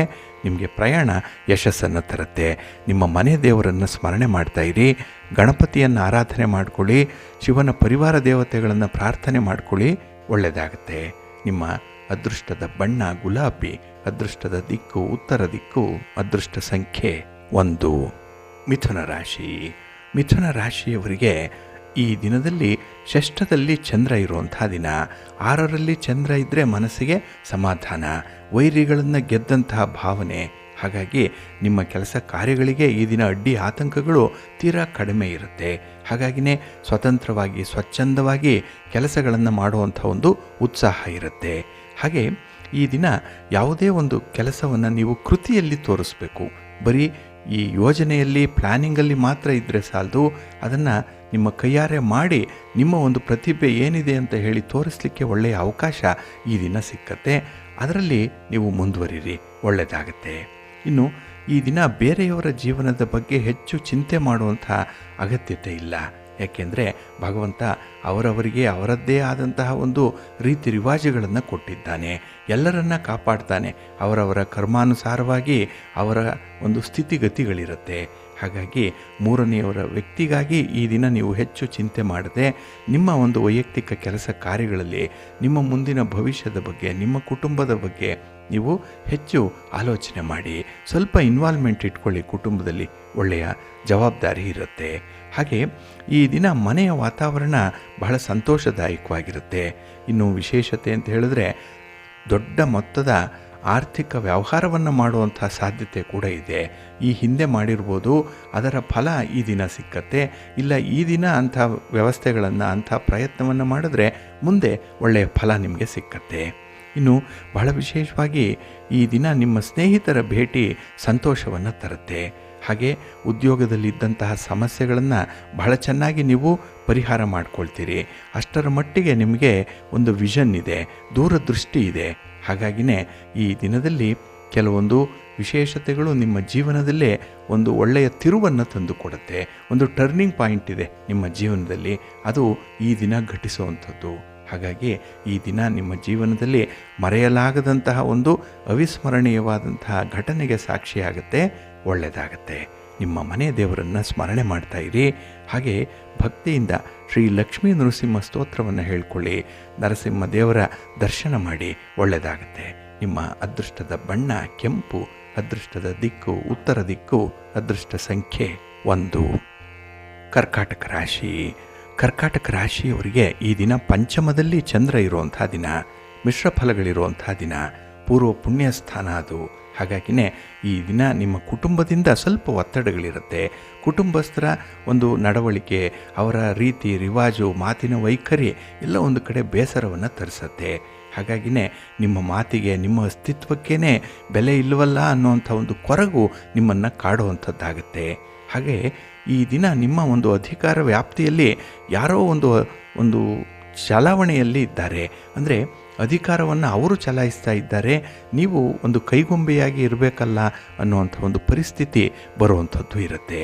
ಹಾಗೆ ಕೈಗೊಂಡಂಥ ಕೆಲಸ ಕಾರ್ಯಗಳು ಬಹಳ ಕಷ್ಟಪಟ್ಟೇ ನೀವು ಮುಂದುವರಿಸಬೇಕು. ಕಠಿಣ ಪರಿಶ್ರಮ ಈ ದಿನ ಇದ್ದೇ ಇರುತ್ತೆ. ಹಾಗಾಗಿನೇ ಫಲಿತಾಂಶ ನಿಮಗೆ ಅಷ್ಟೊಂದು ಸುಲಭಕ್ಕೆ ಸಿಕ್ಕಲ್ಲ. ತುಂಬ ಪ್ರಯತ್ನ ಪಡಬೇಕು. ಇನ್ನು ದೀರ್ಘಕಾಲದಿಂದ ಒಂದು ಅನಾರೋಗ್ಯ ಪರಿಸ್ಥಿತಿ ಅನ್ನುವಂಥದ್ದು ಇದ್ದರೆ ಈ ದಿನ ಕೂಡ ಅದು ಉಲ್ಬಣ ಆಗುತ್ತೆ. ಅದಕ್ಕಾಗಿ ವೈದ್ಯರ ಒಂದು ಭೇಟಿ ಮಾಡುವಂಥದ್ದು, ಔಷಧೋಪಚಾರಗಳು, ಇದರ ಬಗ್ಗೆ ಸ್ವಲ್ಪ ಓಡಾಟ, ಪ್ರಯಾಣ, ಖರ್ಚು ವೆಚ್ಚ ಈ ದಿನ ಇರುತ್ತೆ. ಇನ್ನು ವಿಶೇಷವಾಗಿ ಉದ್ಯೋಗ ಕ್ಷೇತ್ರದಲ್ಲಿ ಕೆಲವೊಂದು ಘಟನೆಗಳು ಆಗುವಂಥದ್ದು. ಒಮ್ಮೆ ಅದು ನಿಮಗೆ ಆಶ್ಚರ್ಯ ಅನ್ನಿಸ್ಬೋದು, ಆದರೆ ಅದರ ಫಲಿತಾಂಶ ನಿಮಗೆ ಸ್ವಲ್ಪ ಆರ್ಥಿಕ ನಷ್ಟವನ್ನು ತರುತ್ತೆ. ಸ್ವಲ್ಪ ಜಾಗ್ರತೆ. ಹಾಗೆ ಈ ದಿನ ಜವಾಬ್ದಾರಿಯ ಕೆಲಸ ಕಾರ್ಯಗಳನ್ನು ನೀವು ಬಹಳ ಗಮನ ಇಟ್ಟು ಮಾಡಬೇಕು. ಹಾಗೆ ನಿಮ್ಮ ದೃಷ್ಟಿ ಗುರಿ ಸಾಧನೆಯತ್ತ ಮಾತ್ರ ಇರಬೇಕು. ವಿದ್ಯಾರ್ಥಿಗಳು ವಿಶೇಷವಾಗಿ ಇದನ್ನು ಗಮನಿಸಬೇಕು. ಯಾಕೆಂದರೆ ಮನಸ್ಸು ಈ ದಿನ ಸ್ವಲ್ಪ ಚಂಚಲವಾಗಿರುತ್ತೆ.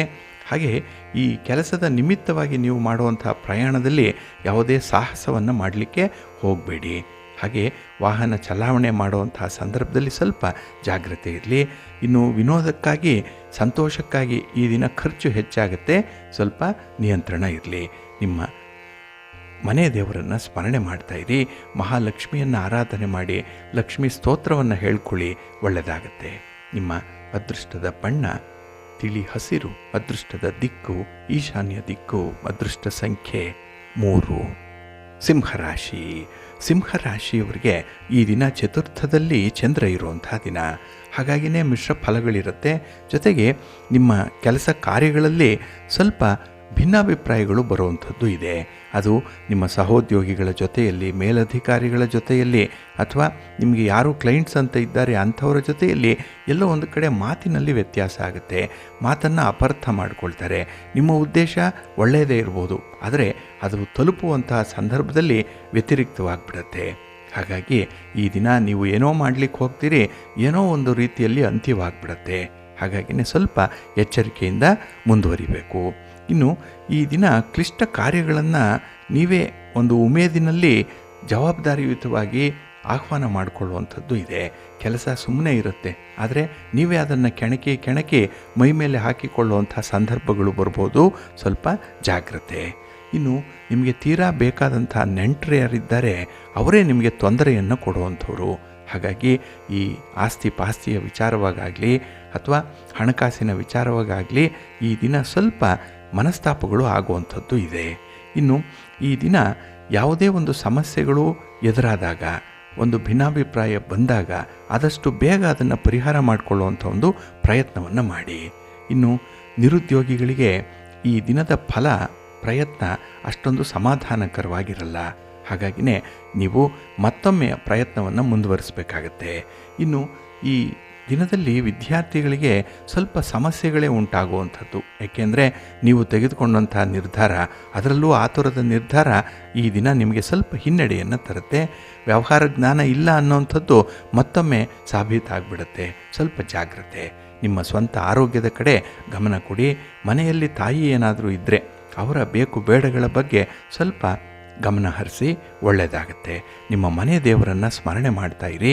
ಹಾಗೆ ಭಕ್ತಿಯಿಂದ ಈ ದಿನ ನೀವು ಶಿವಪಾರ್ವತಿಯರ ದರ್ಶನ ಮಾಡಿಕೊಳ್ಳಿ, ಶಿವಸ್ತೋತ್ರವನ್ನು ಹೇಳ್ಕೊಳ್ಳಿ, ಅಶ್ವತ್ಥ ವೃಕ್ಷ ಪ್ರದಕ್ಷಿಣೆ ಮಾಡಿ, ಒಳ್ಳೆಯದಾಗುತ್ತೆ. ನಿಮ್ಮ ಅದೃಷ್ಟದ ಬಣ್ಣ ಕೆಂಪು, ಅದೃಷ್ಟದ ದಿಕ್ಕು ಉತ್ತರ ದಿಕ್ಕು, ಅದೃಷ್ಟ ಸಂಖ್ಯೆ 5. ಕನ್ಯಾ ರಾಶಿ. ಕನ್ಯಾ ರಾಶಿಯವರಿಗೆ ಈ ದಿನ ತೃತೀಯದಲ್ಲಿ ಚಂದ್ರ ಇರುವಂಥ ದಿನ. 3ನೇ ಮನೆಯಲ್ಲಿ ಚಂದ್ರ ಅಂದರೆ ತುಂಬ ಉತ್ಸಾಹ ಇರುತ್ತೆ, ಎನರ್ಜಿ ಇರುತ್ತೆ, ಆತ್ಮವಿಶ್ವಾಸ ಇರುತ್ತೆ, ವಿಲ್ ಪವರ್ ಚೆನ್ನಾಗಿದೆ. ಹಾಗಾಗಿನೇ ಹೊಸ ವ್ಯವಹಾರಗಳನ್ನು ಆರಂಭ ಮಾಡುವಂಥ ಒಂದು ಉತ್ಸಾಹದಲ್ಲಿರ್ತೀರಿ. ಹಾಗೆ ಎಲ್ಲದರಲ್ಲೂ ಕೂಡ ಏನೋ ಒಂದು ತುಡಿತ, ಏನೋ ಒಂದು ಕುತೂಹಲ, ಬೇಗ ಆಗಿಬಿಡಬೇಕು, ಬೇಗ ಫಲಿತಾಂಶ ಬರಬೇಕು, ಅದನ್ನು ಅನುಭವಿಸಿಬಿಡಬೇಕು. ಈ ರೀತಿಯಲ್ಲಿ ನಿಮ್ಮ ಮನಸ್ಸು ಈ ದಿನ ಹಾತೊರಿತಾ ಇರುತ್ತೆ. ಹಾಗೆ ಈ ದಿನ ಇರುವುದೆಲ್ಲವ ಬಿಟ್ಟು ಇರೋದುದರೆಡೆಗೆ ತುಡಿಯುವುದೇ ಜೀವನ ಅಂತ ಹೇಳ್ತಾರಲ್ಲ, ಆ ರೀತಿಯಾಗಿ ಕೈಯಲ್ಲಿ ಬೇಕಾದಷ್ಟಿದೆ, ಎಲ್ಲವೂ ನಿಮ್ಮ ಕಣ್ಮುಂದೆ ಇದೆ. ಆದರೂ ಎಲ್ಲೋ ಒಂದು ಕಡೆ ಇಲ್ಲದಂತಹ ಒಂದು ವಿಚಾರಕ್ಕೆ ಮನಸ್ಸು ಹಾತೊರಿತಾ ಇರುತ್ತೆ. ಹಾಗಾಗಿನೇ ಸ್ವಲ್ಪ ಎಚ್ಚರಿಕೆಯಿಂದ ಇರಬೇಕಾಗತ್ತೆ. ಇನ್ನು ಕೈಯಲ್ಲಿ ಇರುವಂಥ ಒಂದು ಹಕ್ಕಿಗಿಂತ ನೀವು ಪೊದೆಯಲ್ಲಿ ಇರುವಂಥ 2 ಹಕ್ಕಿಗಳ ಬಗ್ಗೆ ಗಮನ ಕೊಡ್ತಾ ಇದ್ದೀರಿ. ಅದು ಬಹಳ ಜಾಗೃತರಾಗಿ ಇರಬೇಕಾಗತ್ತೆ. ಹಾಗಾಗಿ A bird in a hand is better than 2 in a bush ಅಂತ ಹೇಳ್ತಾರಲ್ಲ, ಆ ರೀತಿಯಲ್ಲಿ ನಿಮ್ಮ ಒಂದು ತೀರ್ಮಾನ ಇರಬೇಕಾಗತ್ತೆ. ಸ್ವಲ್ಪ ಎಚ್ಚರಿಕೆ ಇರಲಿ. ಇನ್ನು ಕೆಲಸ ಕಾರ್ಯಗಳು ಈ ದಿನ ಬಹಳ ಚೆನ್ನಾಗಿ ನಡೆಯುತ್ತೆ, ತುಂಬ ವೇಗವಾಗಿದೆ. ಎಲ್ಲಿ ನೀವು ಕೆಲಸಕ್ಕೆ ಪ್ರಯತ್ನ ಪಟ್ಟರೂ ಅಲ್ಲಿ ಜಯ ಪ್ರಾಪ್ತಿಯಾಗುತ್ತೆ, ಸಮಾಧಾನ ಇರುತ್ತೆ. ಆದರೆ ಅದೇ ಗುಂಗಿನಲ್ಲೇ ಈ ದಿನ ಒಂದು ಹಣಕಾಸಿನ ವ್ಯವಹಾರಕ್ಕೆ ನೀವು ತಗಲಾಕೊಳ್ಳುವಂಥ ಸಾಧ್ಯತೆ ಇರುತ್ತೆ. ಹಾಗಾಗಿ ತೀರಾ ಹತ್ತಿರದ ಬಂಧುಗಳ ಜೊತೆಯಲ್ಲಿ, ಅದರಲ್ಲೂ ವಿಶೇಷವಾಗಿ ಸ್ತ್ರೀ ವರ್ಗದವರಲ್ಲಿ ಹಣಕಾಸಿನ ವ್ಯವಹಾರಗಳನ್ನು ಮಾಡಬೇಡಿ. ಅವರಿಂದಲೇ ಈ ದಿನ ಏನೋ ನಿಮಗೊಂದು ತೊಂದರೆ ಆಗುತ್ತೆ. ನಿಮ್ಮ ಹೆಸರಿಗೆ ಒಂದು ಕಪ್ಪು ಚುಕ್ಕಿ ಬರುವಂಥ ಸಾಧ್ಯತೆಗಳಿರುತ್ತೆ. ಸ್ವಲ್ಪ ಎಚ್ಚರಿಕೆ. ಇನ್ನು ಈ ದಿನ ಉತ್ತಮವಾದಂತಹ ಪ್ರತಿಫಲ ಸಿಕ್ಕಾಗ ನೀವು ನಿಮ್ಮ ಮನೆ ದೇವರನ್ನು ಸ್ಮರಣೆ ಮಾಡ್ತಾ ಇರಿ. ಹಾಗೆ ಭಕ್ತಿಯಿಂದ ಈ ದಿನ ನೀವು ವಿಷ್ಣು ಸಹಸ್ರನಾಮವನ್ನು ಹೇಳ್ಕೊಳ್ಳಿ, ವಿಷ್ಣು ಸ್ತೋತ್ರವನ್ನು ಹೇಳ್ಕೊಳ್ಳಿ, ಮಹಾಲಕ್ಷ್ಮಿ ಆರಾಧನೆ ಮಾಡಿ, ಒಳ್ಳೆಯದಾಗುತ್ತೆ. ನಿಮ್ಮ ಅದೃಷ್ಟದ ಬಣ್ಣ ಬಿಳುಪು, ಅದೃಷ್ಟದ ದಿಕ್ಕು ಈಶಾನ್ಯ ದಿಕ್ಕು, ಅದೃಷ್ಟ ಸಂಖ್ಯೆ 1. ತುಲಾರಾಶಿ. ತುಲಾರಾಶಿಯವರಿಗೆ ಈ ದಿನ ದ್ವಿತೀಯದಲ್ಲಿ ಚಂದ್ರ ಇರುವಂಥ ದಿನ. ಹಾಗಾಗಿನೇ ಈ ಧನಸ್ಥಾನದಲ್ಲಿ, ಕುಟುಂಬ ಸ್ಥಾನದಲ್ಲಿ ಚಂದ್ರ ಇದ್ದಾಗ ಈ ದಿನ ಮಾತಿನಲ್ಲಿ ಸ್ವಲ್ಪ ವ್ಯತ್ಯಯಗಳು ಉಂಟಾಗುವಂಥದ್ದಿದೆ. ನಿಮ್ಮ ಮಾತೇ ನಿಮಗೆ ನಂಬಿಕೆಯಲ್ಲೇ ತರಲ್ಲ. ಹಾಗಾಗಿ ಈ ದಿನ ಕೆಲವೊಂದು ಸಂದರ್ಭಗಳಲ್ಲಿ ಮಾತು ಕೂಡ ಅತಿರೇಕಕ್ಕೆ ಹೋಗುತ್ತೆ.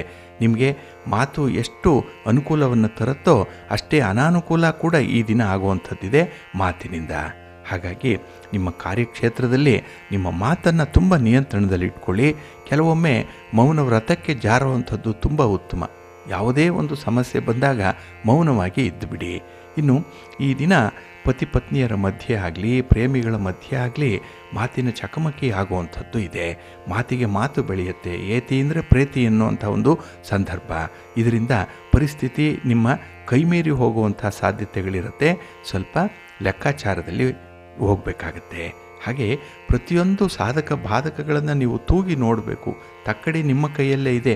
ಹಾಗಾಗಿನೇ ಯಾವುದು ಸರಿ ಯಾವುದು ತಪ್ಪು ಅನ್ನುವಂಥ ಒಂದು ವಿವೇಕದಿಂದ ನೀವು ತೀರ್ಮಾನವನ್ನು ಕೈಗೊಳ್ಳಬೇಕಾಗತ್ತೆ. ಇನ್ನು ಈ ದಿನ ಕ್ಲಿಷ್ಟ ವಿಚಾರಗಳಲ್ಲಿ, ಕಷ್ಟ ಅನ್ನುವಂಥ ವಿಚಾರಗಳಲ್ಲಿ ಸ್ವಲ್ಪ ಎಚ್ಚರಿಕೆಯಿಂದ ಇರಿ. ಹಾಗೆ ಈ ದಿನ ಕೆಲವೊಂದು ಸಮಸ್ಯೆಗಳನ್ನು ಬಗೆಹರಿಸಲಿಕ್ಕೆ ಹೋಗ್ತೀರಿ, ಒಬ್ಬೊಂಟಿಯಾಗಿ ಹೋಗ್ತೀರಿ. ಹಾಗೆ ಈ ಸಿಂಗಲ್ ಆರ್ಮಿ ಅನ್ನೋ ಥರ ಹೋಗಿ ಅಲ್ಲಿ ಹಿನ್ನಡೆಯನ್ನು ಅನುಭವಿಸುವಂಥದ್ದಿದೆ. ಹಾಗಾಗಿ ಗುರು ಹಿರಿಯರ ಮಾರ್ಗದರ್ಶನದಲ್ಲಿ ಹೋಗುವಂಥದ್ದು ತುಂಬ ಸೂಕ್ತ. ಇನ್ನು ಈ ದಿನದಲ್ಲಿ ಯಾವುದೇ ಒಂದು ಕೆಲಸ ಕಾರ್ಯಗಳನ್ನು ಆರಂಭ ಮಾಡುವ ಮೊದಲು ಅದರ ಸಾಧಕ ಬಾಧಕಗಳನ್ನು ನೋಡಿ ದೂರದೃಷ್ಟಿ ಇರಲಿ.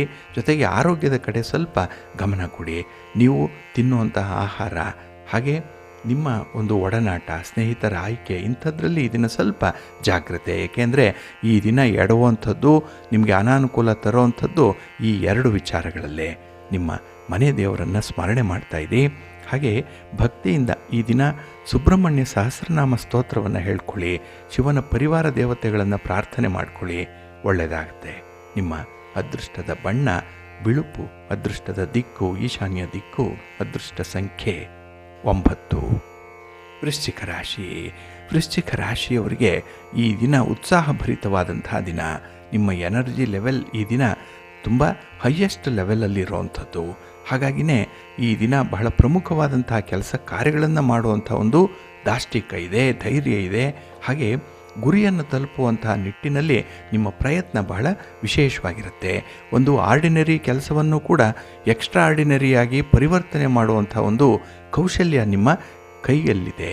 ಹಾಗಾಗಿನೇ ಈ ದಿನ ಉತ್ತಮವಾದಂತಹ ಕಾರ್ಯಗಳಲ್ಲಿ ಭಾಗವಹಿಸ್ತೀರಿ, ಜನಾನುರಾಗಿಯಾಗಿರ್ತೀರಿ. ಹಾಗೆ ಈ ದಿನ ಹಣಕಾಸಿನ ವ್ಯವಹಾರಗಳಲ್ಲಿ, ನಿಮ್ಮ ವ್ಯಾಪಾರದಲ್ಲಿ ಸಮಾಧಾನಕರವಾದಂಥ ಒಂದು ಪ್ರಗತಿ ಇದೆ. ಬರಬೇಕಾದಂಥ ಹಣ ಬರುತ್ತೆ, ಇಲ್ಲಾಂದರೆ ಅವರಿಂದ ಒಂದು ಒಳ್ಳೆಯ ಸಹಾಯವಾದರೂ ಕೂಡ ಸಿಕ್ಕತ್ತೆ. ಹಾಗೆ ಹೊಸ ವಾಹನ ಲಾಭ ಕೂಡ ಇರುವಂಥದ್ದು. ಪ್ರಯಾಣದಲ್ಲಿ ಈ ದಿನ ತುಂಬ ಉತ್ಸಾಹ ಇದೆ, ಲಾಭ ಕೂಡ ಇದೆ. ಇನ್ನು ಈ ದಿನದಲ್ಲಿ ಕೆಲವೊಂದು ಕೆಲಸಗಳಲ್ಲಿ ಪ್ರಮುಖ ನಿರ್ಧಾರಗಳನ್ನು ತೆಗೆದುಕೊಂಡು ಮುಂದುವರಿಯುವಂಥ ಸಾಧ್ಯತೆ ಕೂಡ ಇದೆ. ಒಟ್ಟಾರೆ ಈ ದಿನ ನೀವು ಯಾವುದೇ ಒಂದು ಪ್ರಯತ್ನ ಮಾಡಿದ್ರೂ ಕೂಡ ಅದರಲ್ಲಿ ನಿರೀಕ್ಷಿತ ಮಟ್ಟದಲ್ಲಿ ಒಂದು ಫಲಿತಾಂಶ ನಿಮಗೆ ಸಿಕ್ಕತ್ತೆ. ಆದರೆ ಕೆಲಸಗಳು ಸ್ವಲ್ಪ ನಿಧಾನ ಆಗ್ಬೋದು, ನಿಮ್ಮ ತಾಳ್ಮೆ ಅಲ್ಲಿ ಪರೀಕ್ಷೆಗೆ ಒಳಪಡಬಹುದು. ಆದರೂ ಕೂಡ ಕೆಲಸವನ್ನು ಮುಂದುವರಿಸಿ ಕನ್ಸಿಸ್ಟೆನ್ಸಿ ಇಟ್ಕೊಳ್ಳಿ, ಒಳ್ಳೆಯದಾಗತ್ತೆ. ಇನ್ನು ಈ ದಿನದಲ್ಲಿ ಸ್ತ್ರೀಯರಿಂದ ನಿಮಗೆ ವಿಶೇಷವಾದಂಥ ಒಂದು ನೆರವು ಸಿಕ್ಕತ್ತೆ. ಹಣಕಾಸಿನ ಬೆಂಬಲ ಕೂಡ ಅವರಿಂದ ಸಿಕ್ಕುವಂಥದ್ದು ಇದೆ. ಹಾಗೆ ಯಾರಿಗಾದರೂ ಸ್ತ್ರೀಯರಿಗೆ ವಿಶೇಷವಾಗಿ ಒಂದು ಮಾತನ್ನು ಕೊಟ್ಟಿದ್ದರೆ ಅದನ್ನು ಈ ದಿನ ಫುಲ್ಫಿಲ್ ಮಾಡುವಂಥ ಒಂದು ಪ್ರಯತ್ನವನ್ನು ಮಾಡಿ. ಇನ್ನು ಈ ದಿನ ಮನೆಯಲ್ಲಿ ಇರುವಂಥ ಮಕ್ಕಳಾಗಲಿ, ನಿಮಗಿಂತ ಕಿರಿಯ ವಯಸ್ಸಿನವರಲ್ಲಿ ಸ್ವಲ್ಪ ದೋಷಗಳು ಕಾಣುವಂಥದ್ದಿದೆ. ಅವರಿಗಾಗಿ ಈ ದಿನ ನೀವು ಸ್ವಲ್ಪ ಚಿಂತೆ ಮಾಡಬೇಕಾಗತ್ತೆ. ಸ್ವಲ್ಪ ಹಣ ನಷ್ಟ ಕೂಡ ಆಗುತ್ತೆ. ಈ ಬಗ್ಗೆ ಸ್ವಲ್ಪ ಎಚ್ಚರಿಕೆಯಿಂದ ಇರಿ. ನಿಮ್ಮ ಇಷ್ಟ ದೇವರನ್ನು ಆರಾಧನೆ ಮಾಡ್ತಾ ಇರಿ. ಹಾಗೆ ದುರ್ಗಾಸ್ತುತಿಯನ್ನು ಮಾಡಿ ಅಮ್ಮನವರ ದರ್ಶನ ಮಾಡಿಕೊಳ್ಳಿ. ಈ ದಿನ ಒಳ್ಳೆಯದಾಗತ್ತೆ. ನಿಮ್ಮ ಅದೃಷ್ಟದ ಬಣ್ಣ ಕೆಂಪು, ಅದೃಷ್ಟದ ದಿಕ್ಕು ಉತ್ತರ ದಿಕ್ಕು, ಅದೃಷ್ಟ ಸಂಖ್ಯೆ 1. ಧನುರಾಶಿ. ಧನುರಾಶಿಯವರಿಗೆ ಈ ದಿನ ವ್ಯಯಸ್ಥಾನದಲ್ಲಿ ಚಂದ್ರ ಇರುವಂಥ ದಿನ. 12ನೇ ಮನೆಗೆ ಚಂದ್ರ ಬಂದುಬಿಟ್ಟಿದ್ದಾನೆ. ಹಾಗಾಗಿ ನಿಮ್ಮ ವ್ಯವಹಾರಗಳಲ್ಲಿ ಈ ದಿನ ಸ್ವಲ್ಪ ಏರುಪೇರುಗಳಾಗುವಂಥದ್ದಿದೆ. ನಿಮ್ಮ ಪ್ರಯತ್ನಕ್ಕೆ ಮಿಶ್ರ ಫಲಗಳು ಇರುವಂಥದ್ದು ಇದೆ. ಹಾಗಾಗಿನೇ ಪ್ರಮುಖವಾದಂತಹ ಕೆಲಸ ಕಾರ್ಯಗಳನ್ನು ಈ ದಿನ ಆರಂಭ ಮಾಡಬೇಡಿ. ಈ ಹಿಂದೆ ಆರಂಭ ಆಗಿ ಅರ್ಧಂಬರ್ಧ ಆಗಿರುವಂಥ ಕೆಲಸ ಕಾರ್ಯಗಳೇನಿದೆ ಅದನ್ನು ಮುಂದುವರಿಸುವಂಥ ಒಂದು ಪ್ರಯತ್ನವನ್ನು ಮಾಡಿ, ಒಳ್ಳೆಯದಾಗತ್ತೆ. ಇನ್ನು ಈ ದಿನ ನಿಮ್ಮ ಪ್ರಮುಖವಾದಂಥ ವ್ಯವಹಾರಗಳು ಅರ್ಧದಲ್ಲೇ ನಿಲ್ಲುವಂಥದ್ದು ಕೂಡ ಇರುತ್ತೆ. ಆದರೆ ಅನಗತ್ಯವಾಗಿ ಈ ದಿನ ಸಮಯವನ್ನು ನೀವು ವ್ಯರ್ಥ ಮಾಡಬೇಡಿ. ಏಕೆಂದರೆ ಟೈಮ್ ಈಸ್ ಮನಿ ಅನ್ನುವಂಥದ್ದು ನಿಮ್ಮ ಮನಸ್ಸಿನಲ್ಲಿರಬೇಕು. ಹಾಗೆ ಕೆಲಸಗಳತ್ತ ನಿಮ್ಮ ಗುರಿ ಇರಬೇಕು. ಮನಸ್ಸು ಸ್ವಲ್ಪ ಚಂಚಲವಾಗಿರುತ್ತೆ. ಅದರಲ್ಲೂ 3ನೇವರ ವಿಚಾರದಲ್ಲೇ ಈ ದಿನ ನಿಮ್ಮ ಮನಸ್ಸು, ನಿಮ್ಮ ಮೂಗು ತೋರಿಸುವಂಥದ್ದು ಇರುತ್ತೆ. ಸ್ವಲ್ಪ ನಿಯಂತ್ರಣದಲ್ಲಿ ಇಟ್ಕೊಳ್ಳಿ. ಇನ್ನು ಈ ದಿನ ದೂರದ ಪ್ರಯಾಣದ ಸೂಚನೆಗಳು ಕೂಡ ಇದೆ. ಆದರೆ ಪ್ರಯಾಣ ನಿಮಗೆ ಅಷ್ಟೊಂದು ಸುಖ ಸೌಖ್ಯವನ್ನು ತರಲ್ಲ, ಜಾಗ್ರತೆ. ಇನ್ನು ಈ ದಿನ ದೀರ್ಘಾವಧಿಯಲ್ಲಿ ಇರುವಂಥ ಆರೋಗ್ಯ ಸಮಸ್ಯೆ ನಿಮ್ಮನ್ನು ಮತ್ತೆ ಬಾಧಿಸುವಂಥ ಸಾಧ್ಯತೆ ಇದೆ. ಆ ಅನಾರೋಗ್ಯ ಅನ್ನುವಂಥದ್ದು ಎಲ್ಲೋ ಒಂದು ಕಡೆ ರಿಲ್ಯಾಪ್ಸ್ ಆಗಿಬಿಡುತ್ತೆ. ಸ್ವಲ್ಪ ಆರೋಗ್ಯದ ಕಡೆ ತೀವ್ರವಾದ ಗಮನವನ್ನು ಕೊಡಬೇಕು. ನಿಮ್ಮ ಆಹಾರ ವಿಹಾರಾದಿಗಳ ಕಡೆ ಈ ದಿನ ಲಕ್ಷ್ಯ ಇರಲಿ. ಹಾಗೆ ಈ ದಿನ ನಿಮ್ಮ ಬಂಧುಗಳು, ಮಿತ್ರರು ನಿಮಗೆ ಸಹಾಯಕ್ಕೆ ನಿಲ್ತಾರೆ. ಆದರೆ ಅವರ ಒಂದು ಹಿಡನ್ ಅಜೆಂಡಾ ಏನಿದೆ ಅನ್ನೋವಂಥದ್ದನ್ನು ನೋಡಬೇಕು. ಸಹಾಯ ಮಾಡಿದವರ ಸೋಗಿನಲ್ಲೇ ಈ ದಿನದಲ್ಲಿ ಅವರ ಒಂದು ಸ್ವಾರ್ಥತೆ ಕೂಡ ಅಲ್ಲಿ ಕಾಣಿಸ್ತಾ ಇದೆ. ಅವರ ಬೇಳೆಯನ್ನು ಬೇಯಿಸ್ಕೊಳ್ಳಿಕ್ಕೆ ನಿಮ್ಮನ್ನು ಉಪಯೋಗಿಸ್ಕೊಳ್ತಾರೆ. ನಿಮ್ಮ ಎನರ್ಜಿ ಬೇಕು, ನಿಮ್ಮ ಒಂದು ಸಹಕಾರ ಬೇಕು. ಆ ರೀತಿಯಲ್ಲಿ ಅವರು ಪರಿತಪಿಸುವಂಥದ್ದು ಇರುತ್ತೆ. ಸ್ವಲ್ಪ ಎಚ್ಚರಿಕೆಯಿಂದ ಇರಿ. ಇನ್ನು ಈ ದಿನ ನೀವು ಯಾವುದೇ ಹೊಸ ಯೋಜನೆಗಳನ್ನು ಆರಂಭ ಮಾಡಬೇಡಿ. ಆರಂಭ ಮಾಡಬೇಕು ಅಂದರೆ ಗಣಪತಿಯನ್ನು ಈ ದಿನ ಪ್ರಾರ್ಥನೆ ಮಾಡ್ತಾ ಮುಂದುವರಿರಿ, ಒಳ್ಳೆಯದಾಗತ್ತೆ. ನಿಮ್ಮ ಅದೃಷ್ಟದ ಬಣ್ಣ ಹಳದಿ, ಅದೃಷ್ಟದ ದಿಕ್ಕು ಈಶಾನ್ಯ ದಿಕ್ಕು, ಅದೃಷ್ಟ ಸಂಖ್ಯೆ 2. ಮಕರ ರಾಶಿ. ಮಕರ ರಾಶಿಯವರಿಗೆ ಈ ದಿನ ಲಾಭದಾಯಕವಾದಂಥ ದಿನ. ಚಂದ್ರ ಲಾಭಸ್ಥಾನದಲ್ಲಿದ್ದಾನೆ. 11ನೇ ಮನೆ. ಬಹಳ ವಿಶೇಷವಾಗಿ ಪ್ರಯತ್ನಗಳು, ವಿಶೇಷ ಫಲಗಳು ನಿಮಗೆ ಸಿಕ್ಕುವಂಥದ್ದು. ಹಾಗಾಗಿ ಈ ದಿನ ನಿಮ್ಮ ಬಂಧುಗಳು, ಅದರಲ್ಲೂ ವಿಶೇಷವಾಗಿ ನಿಮ್ಮ ಮಿತ್ರರಿಂದ ಒಳ್ಳೆಯ ಸಹಕಾರ ನಿಮಗೆ ಸಿಕ್ಕತ್ತೆ. ಮನೆಗಿಂತ ಮನೆಯ ಹೊರಗೆ ನಿಮ್ಮ ಕೆಲಸಗಳು ಕಾರ್ಯಸಾಧುವಾಗುತ್ತೆ.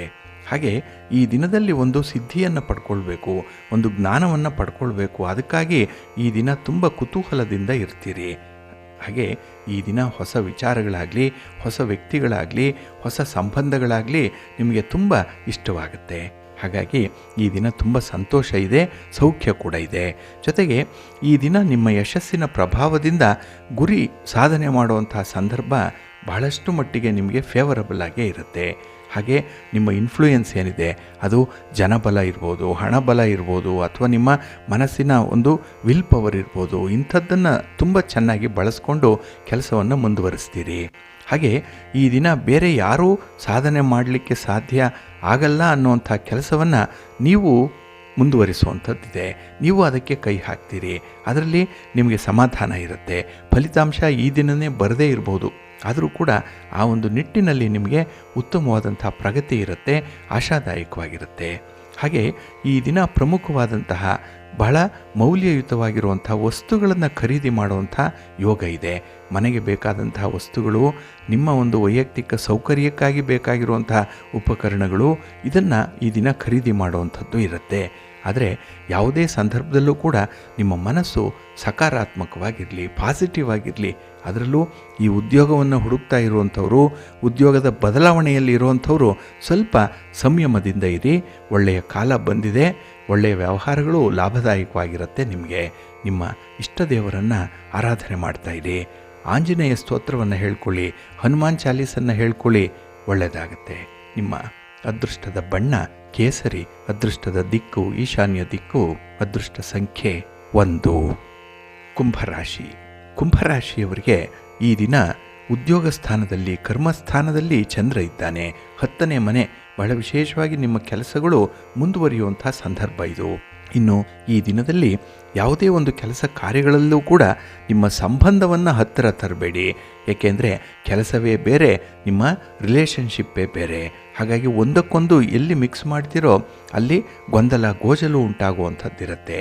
ಇನ್ನು ಯಾರೇ ಒಂದು ವ್ಯಕ್ತಿ, ನಿಮ್ಮ ಸಂಬಂಧಿಕರಾಗಲಿ ಅಥವಾ ನಿಮ್ಮ ತೀರಾ ಹತ್ತಿರದ ಬಂಧುಗಳಾಗಲಿ ಅಥವಾ ಸ್ನೇಹಿತರೇ ಆಗಲಿ, ಅವರ ಜೊತೆ ವ್ಯವಹಾರ ಮಾಡುವಾಗ ತುಂಬ ಲೆಕ್ಕಾಚಾರದಲ್ಲೇ ಇರಬೇಕಾಗತ್ತೆ.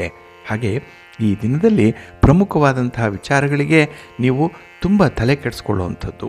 ಅಂದರೆ ಆ ಕೆಲಸ ಆಗಲೇಬೇಕು, ಅದು ಒಳ್ಳೆಯ ಫಲವನ್ನೇ ತರಬೇಕು ಅನ್ನುವಂಥದ್ದು. ಅದರಲ್ಲೂ ನಿಗದಿತ ಕಾಲಮಿತಿಯಲ್ಲೇ ಕೆಲಸ ಆಗಬೇಕು ಅನ್ನುವಂಥ ಒಂದು ಪ್ರಯತ್ನದಲ್ಲಿರ್ತೀರಿ. ಆದರೆ ನಿಮ್ಮ ಕೆಲಸ ಸುಗಮವಾಗಿ ಸಾಗತ್ತೆ. ಇನ್ನು ಈ ದಿನದಲ್ಲಿ ನಿಮ್ಮ ಯಾವುದೇ ಒಂದು ಎಚ್ಚರಿಕೆಯ ಮಾತು ನಿಮ್ಮನ್ನು ಕಾಪಾಡುತ್ತೆ.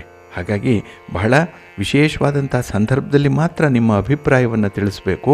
ಇಲ್ಲ ಅಂದರೆ ಮೌನವಾಗಿರುವಂಥದ್ದು ಉತ್ತಮ. ಇನ್ನು ಈ ದಿನ ಒಂದು ಪ್ರತಿಫಲ ಸಿಕ್ಕಾಗ, ಫಲಿತಾಂಶ ಸಿಕ್ಕಾಗ ಮತ್ತಷ್ಟು ಉತ್ಸಾಹ ಇರುತ್ತೆ. ಹಾಗಾಗಿ ಈ ದಿನ ನಿಮ್ಮ ಒಂದು ವಿಲ್ ಪವರ್ ಜಾಸ್ತಿ ಇರೋದರಿಂದಲೇ ಕೆಲಸ ಕಾರ್ಯಗಳನ್ನು ಬಹಳ ವಿಶೇಷ ರೀತಿಯಲ್ಲಿ ಮಾಡುವಂಥದ್ದು ಇದೆ. ಹಾಗೆ ಈ ದಿನ ಕುಟುಂಬ ಸದಸ್ಯರಿಗಾಗಿ ನಿಮ್ಮ ಒಂದು ತ್ಯಾಗ ಮನೋಭಾವ ಎಷ್ಟಿದೆ ಅನ್ನುವಂಥದ್ದು ಕೂಡ ಸಾಬೀತಾಗುತ್ತೆ. ಹಾಗೆ ಜವಾಬ್ದಾರಿಗಳನ್ನು ತುಂಬ ಪರಿಣಾಮಕಾರಿಯಾಗಿ ನಿರ್ವಹಣೆ ಮಾಡ್ತೀರಿ. ಕೆಲವರು ನಿಮ್ಮ ಮಾತನ್ನು, ನಿಮ್ಮ ಕೆಲಸವನ್ನು ಕಂಡೇ ಆಶ್ಚರ್ಯಪಡುವಂಥ ಸಾಧ್ಯತೆ ಇದೆ. ಹಾಗೆ ನಿಮ್ಮ ಮಾತಿನಲ್ಲಿ ಮೋಡಿ ಮಾಡುವಂಥ ಒಂದು ಶಕ್ತಿ ಈ ದಿನ ಇದೆ. ಮೆಸ್ಮರೈಸ್ ಮಾಡ್ತೀರಿ. ಅಂಥ ಒಂದು ಕೈಚಳಕ ನಿಮ್ಮಲ್ಲಿದೆ. ಒಟ್ಟಾರೆ ನಿಮ್ಮ ಕೆಲಸ ಕಾರ್ಯಗಳು ನಿಮಗೆ ತೃಪ್ತಿಯನ್ನು ತರುತ್ತೆ. ವ್ಯಾಪಾರ ವ್ಯವಹಾರಗಳಲ್ಲಿ ಈ ದಿನ ತುಂಬ ಲಾಭ ಕೂಡ ಇದೆ. ಆದರೆ ಉಳಿತಾಯ ಮಾಡುವಂಥ ಮನಸ್ಸನ್ನು ಸ್ವಲ್ಪ ಮಾಡಬೇಕಾಗತ್ತೆ. ನಿಮ್ಮ ಇಷ್ಟ ದೇವರನ್ನು ಆರಾಧನೆ ಮಾಡ್ತಾ ಇರಿ. ಶ್ರೀರಾಮ ರಕ್ಷಾ ಸ್ತೋತ್ರವನ್ನು ಹೇಳ್ಕೊಳ್ಳಿ. ರಾಮನಾಮ ಜಪ ಮಾಡಿ. ಒಳ್ಳೆಯದಾಗತ್ತೆ. ನಿಮ್ಮ ಅದೃಷ್ಟದ ಬಣ್ಣ ನೇರಳೆ, ಅದೃಷ್ಟದ ದಿಕ್ಕು ಈಶಾನ್ಯ ದಿಕ್ಕು, ಅದೃಷ್ಟ ಸಂಖ್ಯೆ 1. ಮೀನರಾಶಿ. ಮೀನರಾಶಿಯವರಿಗೆ ಈ ದಿನ 9ರ ಸ್ಥಾನದಲ್ಲಿ, 9ಮ ಸ್ಥಾನದಲ್ಲಿ ಚಂದ್ರ ಇದ್ದಾನೆ. ಇದರಿಂದ ನಿಮ್ಮ ವ್ಯವಹಾರಗಳಿಗೆ ಮಿಶ್ರ ಫಲಗಳು ಇರುತ್ತೆ. ನೀವು ಏನನ್ನೂ ಕೂಡ ನಿರೀಕ್ಷೆ ಮಾಡಬೇಡಿ. ನಿಮ್ಮ ಕೆಲಸ ಕಾರ್ಯಗಳನ್ನು ಮಾತ್ರ ನೀವು ಜವಾಬ್ದಾರಿಯಿಂದ ಮುಂದುವರಿಸಿ. ಕರ್ಮಣ್ಯೇವಾಧಿಕಾರಸ್ತೆ ಮಾ ಫಲೇಶು ಕದಾಚನ. ಇದು ಭಗವದ್ಗೀತೆಯಲ್ಲಿ ಹೇಳಿರುವಂಥ ಮಾತು. ಕೃಷ್ಣ ಪರಮಾತ್ಮ ಅರ್ಜುನನಿಗೆ ಹೇಳ್ತಾನೆ, ನಿನ್ನ ಕೆಲಸ ಕಾರ್ಯಗಳನ್ನು ಮಾತ್ರ ನೀನು ಮಾಡ್ತಾ ಇರು, ಫಲಾಫಲಗಳು ಏನು ಕೊಡಬೇಕು ಅನ್ನೋವಂಥದ್ದನ್ನು ನನಗೆ ಬಿಟ್ಬಿಡು. ನನಗೆ ಗೊತ್ತಿದೆ ಏನನ್ನು ಯಾವ ಸಂದರ್ಭದಲ್ಲಿ ಕೊಡಬೇಕು, ಎಷ್ಟು ಕೊಡಬೇಕು ಅನ್ನೋವಂಥದ್ದು. ಅದು ಭಗವಂತ ಹೇಳಿರುವಂಥ ಮಾತು. ಅದೇ ರೀತಿ ಈ ದಿನ ನೀವು ಪರಿಪಾಲನೆ ಮಾಡಬೇಕು. ಕೆಲಸಗಳನ್ನಷ್ಟೇ ನೀವು ಮಾಡಬೇಕು, ಫಲಾಫಲಗಳನ್ನು ಭಗವಂತನಿಗೆ ಬಿಡಬೇಕು. ಇನ್ನು ಈ ದಿನದಲ್ಲಿ ಕೆಲವು ವಿಚಾರಗಳಲ್ಲಿ ಸ್ವಲ್ಪ ಒತ್ತಡಗಳು ಜಾಸ್ತಿ ಆಗುವಂಥದ್ದು ಇದೆ. ಅದರಲ್ಲೂ ಅನ್ನೆಸೆಸರಿಯಾಗಿ ನೀವಾಗಿ ತಂದುಕೊಳ್ಳುವಂತಹ ಕೆಲವು ತೊಂದರೆಗಳು, ನಿಮ್ಮ ಸ್ವಯಂಕೃತ ಅಪರಾಧದಿಂದ ಆಗುವಂತಹ ತೊಂದರೆಗಳು, ಇದು ಈ ದಿನ ಸ್ವಲ್ಪ ಜಾಸ್ತಿ ಆಗುತ್ತೆ. ಹಾಗೆ ಈ ದಿನ ಪಾಲುದಾರಿಕೆ ವ್ಯವಹಾರಗಳೇನಾದರೂ ಇದ್ದರೆ, ಪಾರ್ಟ್ನರ್ಶಿಪ್ಪಲ್ಲಿ ವ್ಯವಹಾರಗಳಿದ್ದರೆ ಅದು ಸ್ವಲ್ಪ ನಿರುತ್ಸಾಹವನ್ನು ತರುತ್ತೆ. ಎಲ್ಲ ಒಂದು ಕಡೆ ನಿಮ್ಮ ಪ್ರೀತಿ ಪ್ರೇಮದ ಜೀವನದಲ್ಲೂ ಕೂಡ ಅಷ್ಟೊಂದು ಆಸಕ್ತಿ ಇಲ್ಲ, ಏನೋ ಕಳ್ಕೊಂಡಂತೆ ಈ ದಿನ ಭಾಸವಾಗ್ತಾ ಇರುತ್ತೆ. ಇನ್ನು ಈ ದಿನದ ವಿಶೇಷತೆ ಅಂತ ಹೇಳಿದ್ರೆ, ನಿಮ್ಮ ಒಂದು ಸಹಾಯ ಆಗಲಿ, ದಾನ ಧರ್ಮಾದಿಗಳಾಗಲಿ ಅಪಾತ್ರರಿಗೆ ಹೋಗಬಾರ್ದು. ಆ ರೀತಿ ಎಚ್ಚರಿಕೆಯಿಂದ ನೀವು ಇರಬೇಕಾಗತ್ತೆ. ಹಾಗೆ ಈ ದಿನ ನಿಮ್ಮ ವಿರೋಧಿಗಳನ್ನು ನೀವು ಸ್ವಲ್ಪ ಹದ್ದುಬಸ್ತಿನಲ್ಲಿ ಇಟ್ಕೊಳ್ಬೇಕು. ವಿರೋಧಿಗಳ ಸಂಖ್ಯೆ ಜಾಸ್ತಿ ಆಗಬಾರ್ದು. ಆ ರೀತಿ ನೀವು ಬ್ಯಾಲೆನ್ಸ್ ಮಾಡಬೇಕಾಗತ್ತೆ. ಇನ್ನು ಈ ದಿನ ನಿಮ್ಮ ರಹಸ್ಯಗಳನ್ನಾಗಲಿ, ನಿಮ್ಮ ಮುಂದಿನ ಒಂದು ಉದ್ದೇಶಿತ ಗುರಿಗಳನ್ನಾಗಲಿ ಯಾರೊಂದಿಗೂ ಹಂಚಿಕೊಳ್ಬೇಡಿ. ಸ್ವಲ್ಪ ಕೆಲಸ ಆರಂಭ ಆಗಲಿ, ನಂತರ ಅದರ ಬಗ್ಗೆ ಪರಿಚಯ ಮಾಡಿಕೊಡಿವರಂತೆ. ಇನ್ನು ಈ ದಿನ ಪ್ರಯಾಣದ ಕಾಲದಲ್ಲಿ ಬೆಲೆ ಬಾಳುವ ವಸ್ತುಗಳ ಬಗ್ಗೆ ಸ್ವಲ್ಪ ಜಾಗ್ರತೆ ಇರಲಿ. ಈ ಪ್ರಯಾಣ ಎಚ್ಚರಿಕೆಯಿಂದ ಇರಲಿ. ವಿಷ್ಣುವನ್ನು ಈ ದಿನ ಪ್ರಾರ್ಥನೆ ಮಾಡ್ತಾ ಇರಿ. ಮಹಾಲಕ್ಷ್ಮಿಯನ್ನು ಈ ದಿನ ದರ್ಶನ ಮಾಡ್ಕೊಳ್ಳಿ. ಒಳ್ಳೆಯದಾಗತ್ತೆ. ನಿಮ್ಮ ಅದೃಷ್ಟದ ಬಣ್ಣ ಗುಲಾಬಿ, ಅದೃಷ್ಟದ ದಿಕ್ಕು ಈಶಾನ್ಯ ದಿಕ್ಕು, ಅದೃಷ್ಟ ಸಂಖ್ಯೆ 4. ಪ್ರೀತಿಯ ಬಂಧುಗಳೇ, ಇಷ್ಟು ಹೊತ್ತು 12 ರಾಶಿಯವರ ಗೋಚಾರ ಫಲಗಳನ್ನು ಕೇಳಿದ್ರಿ. ಇನ್ನು ನಿಮ್ಮ ಕಾರ್ಯಸಿದ್ಧಿಗಾಗಿ, ನಿಮ್ಮ ಇಚ್ಛಿತ ಫಲಪ್ರಾಪ್ತಿಗಾಗಿ ನಿಮ್ಮ ಮನೆ ದೇವರನ್ನು ಸ್ಮರಣೆ ಮಾಡ್ತಾ ಇರಿ. ನಿಮ್ಮ ಇಷ್ಟ ದೇವರನ್ನು ಪ್ರಾರ್ಥನೆ ಮಾಡ್ಕೊಳ್ಳಿ. ಒಳ್ಳೆಯದಾಗತ್ತೆ. ಸರ್ವೇ ಜನಾಃ ಸುಖಿನೋ ಭವಂತು. ಸಮಸ್ತ ಸನ್ಮಂಗಳಾನಿ ಭವಂತು. ನಮಸ್ಕಾರ.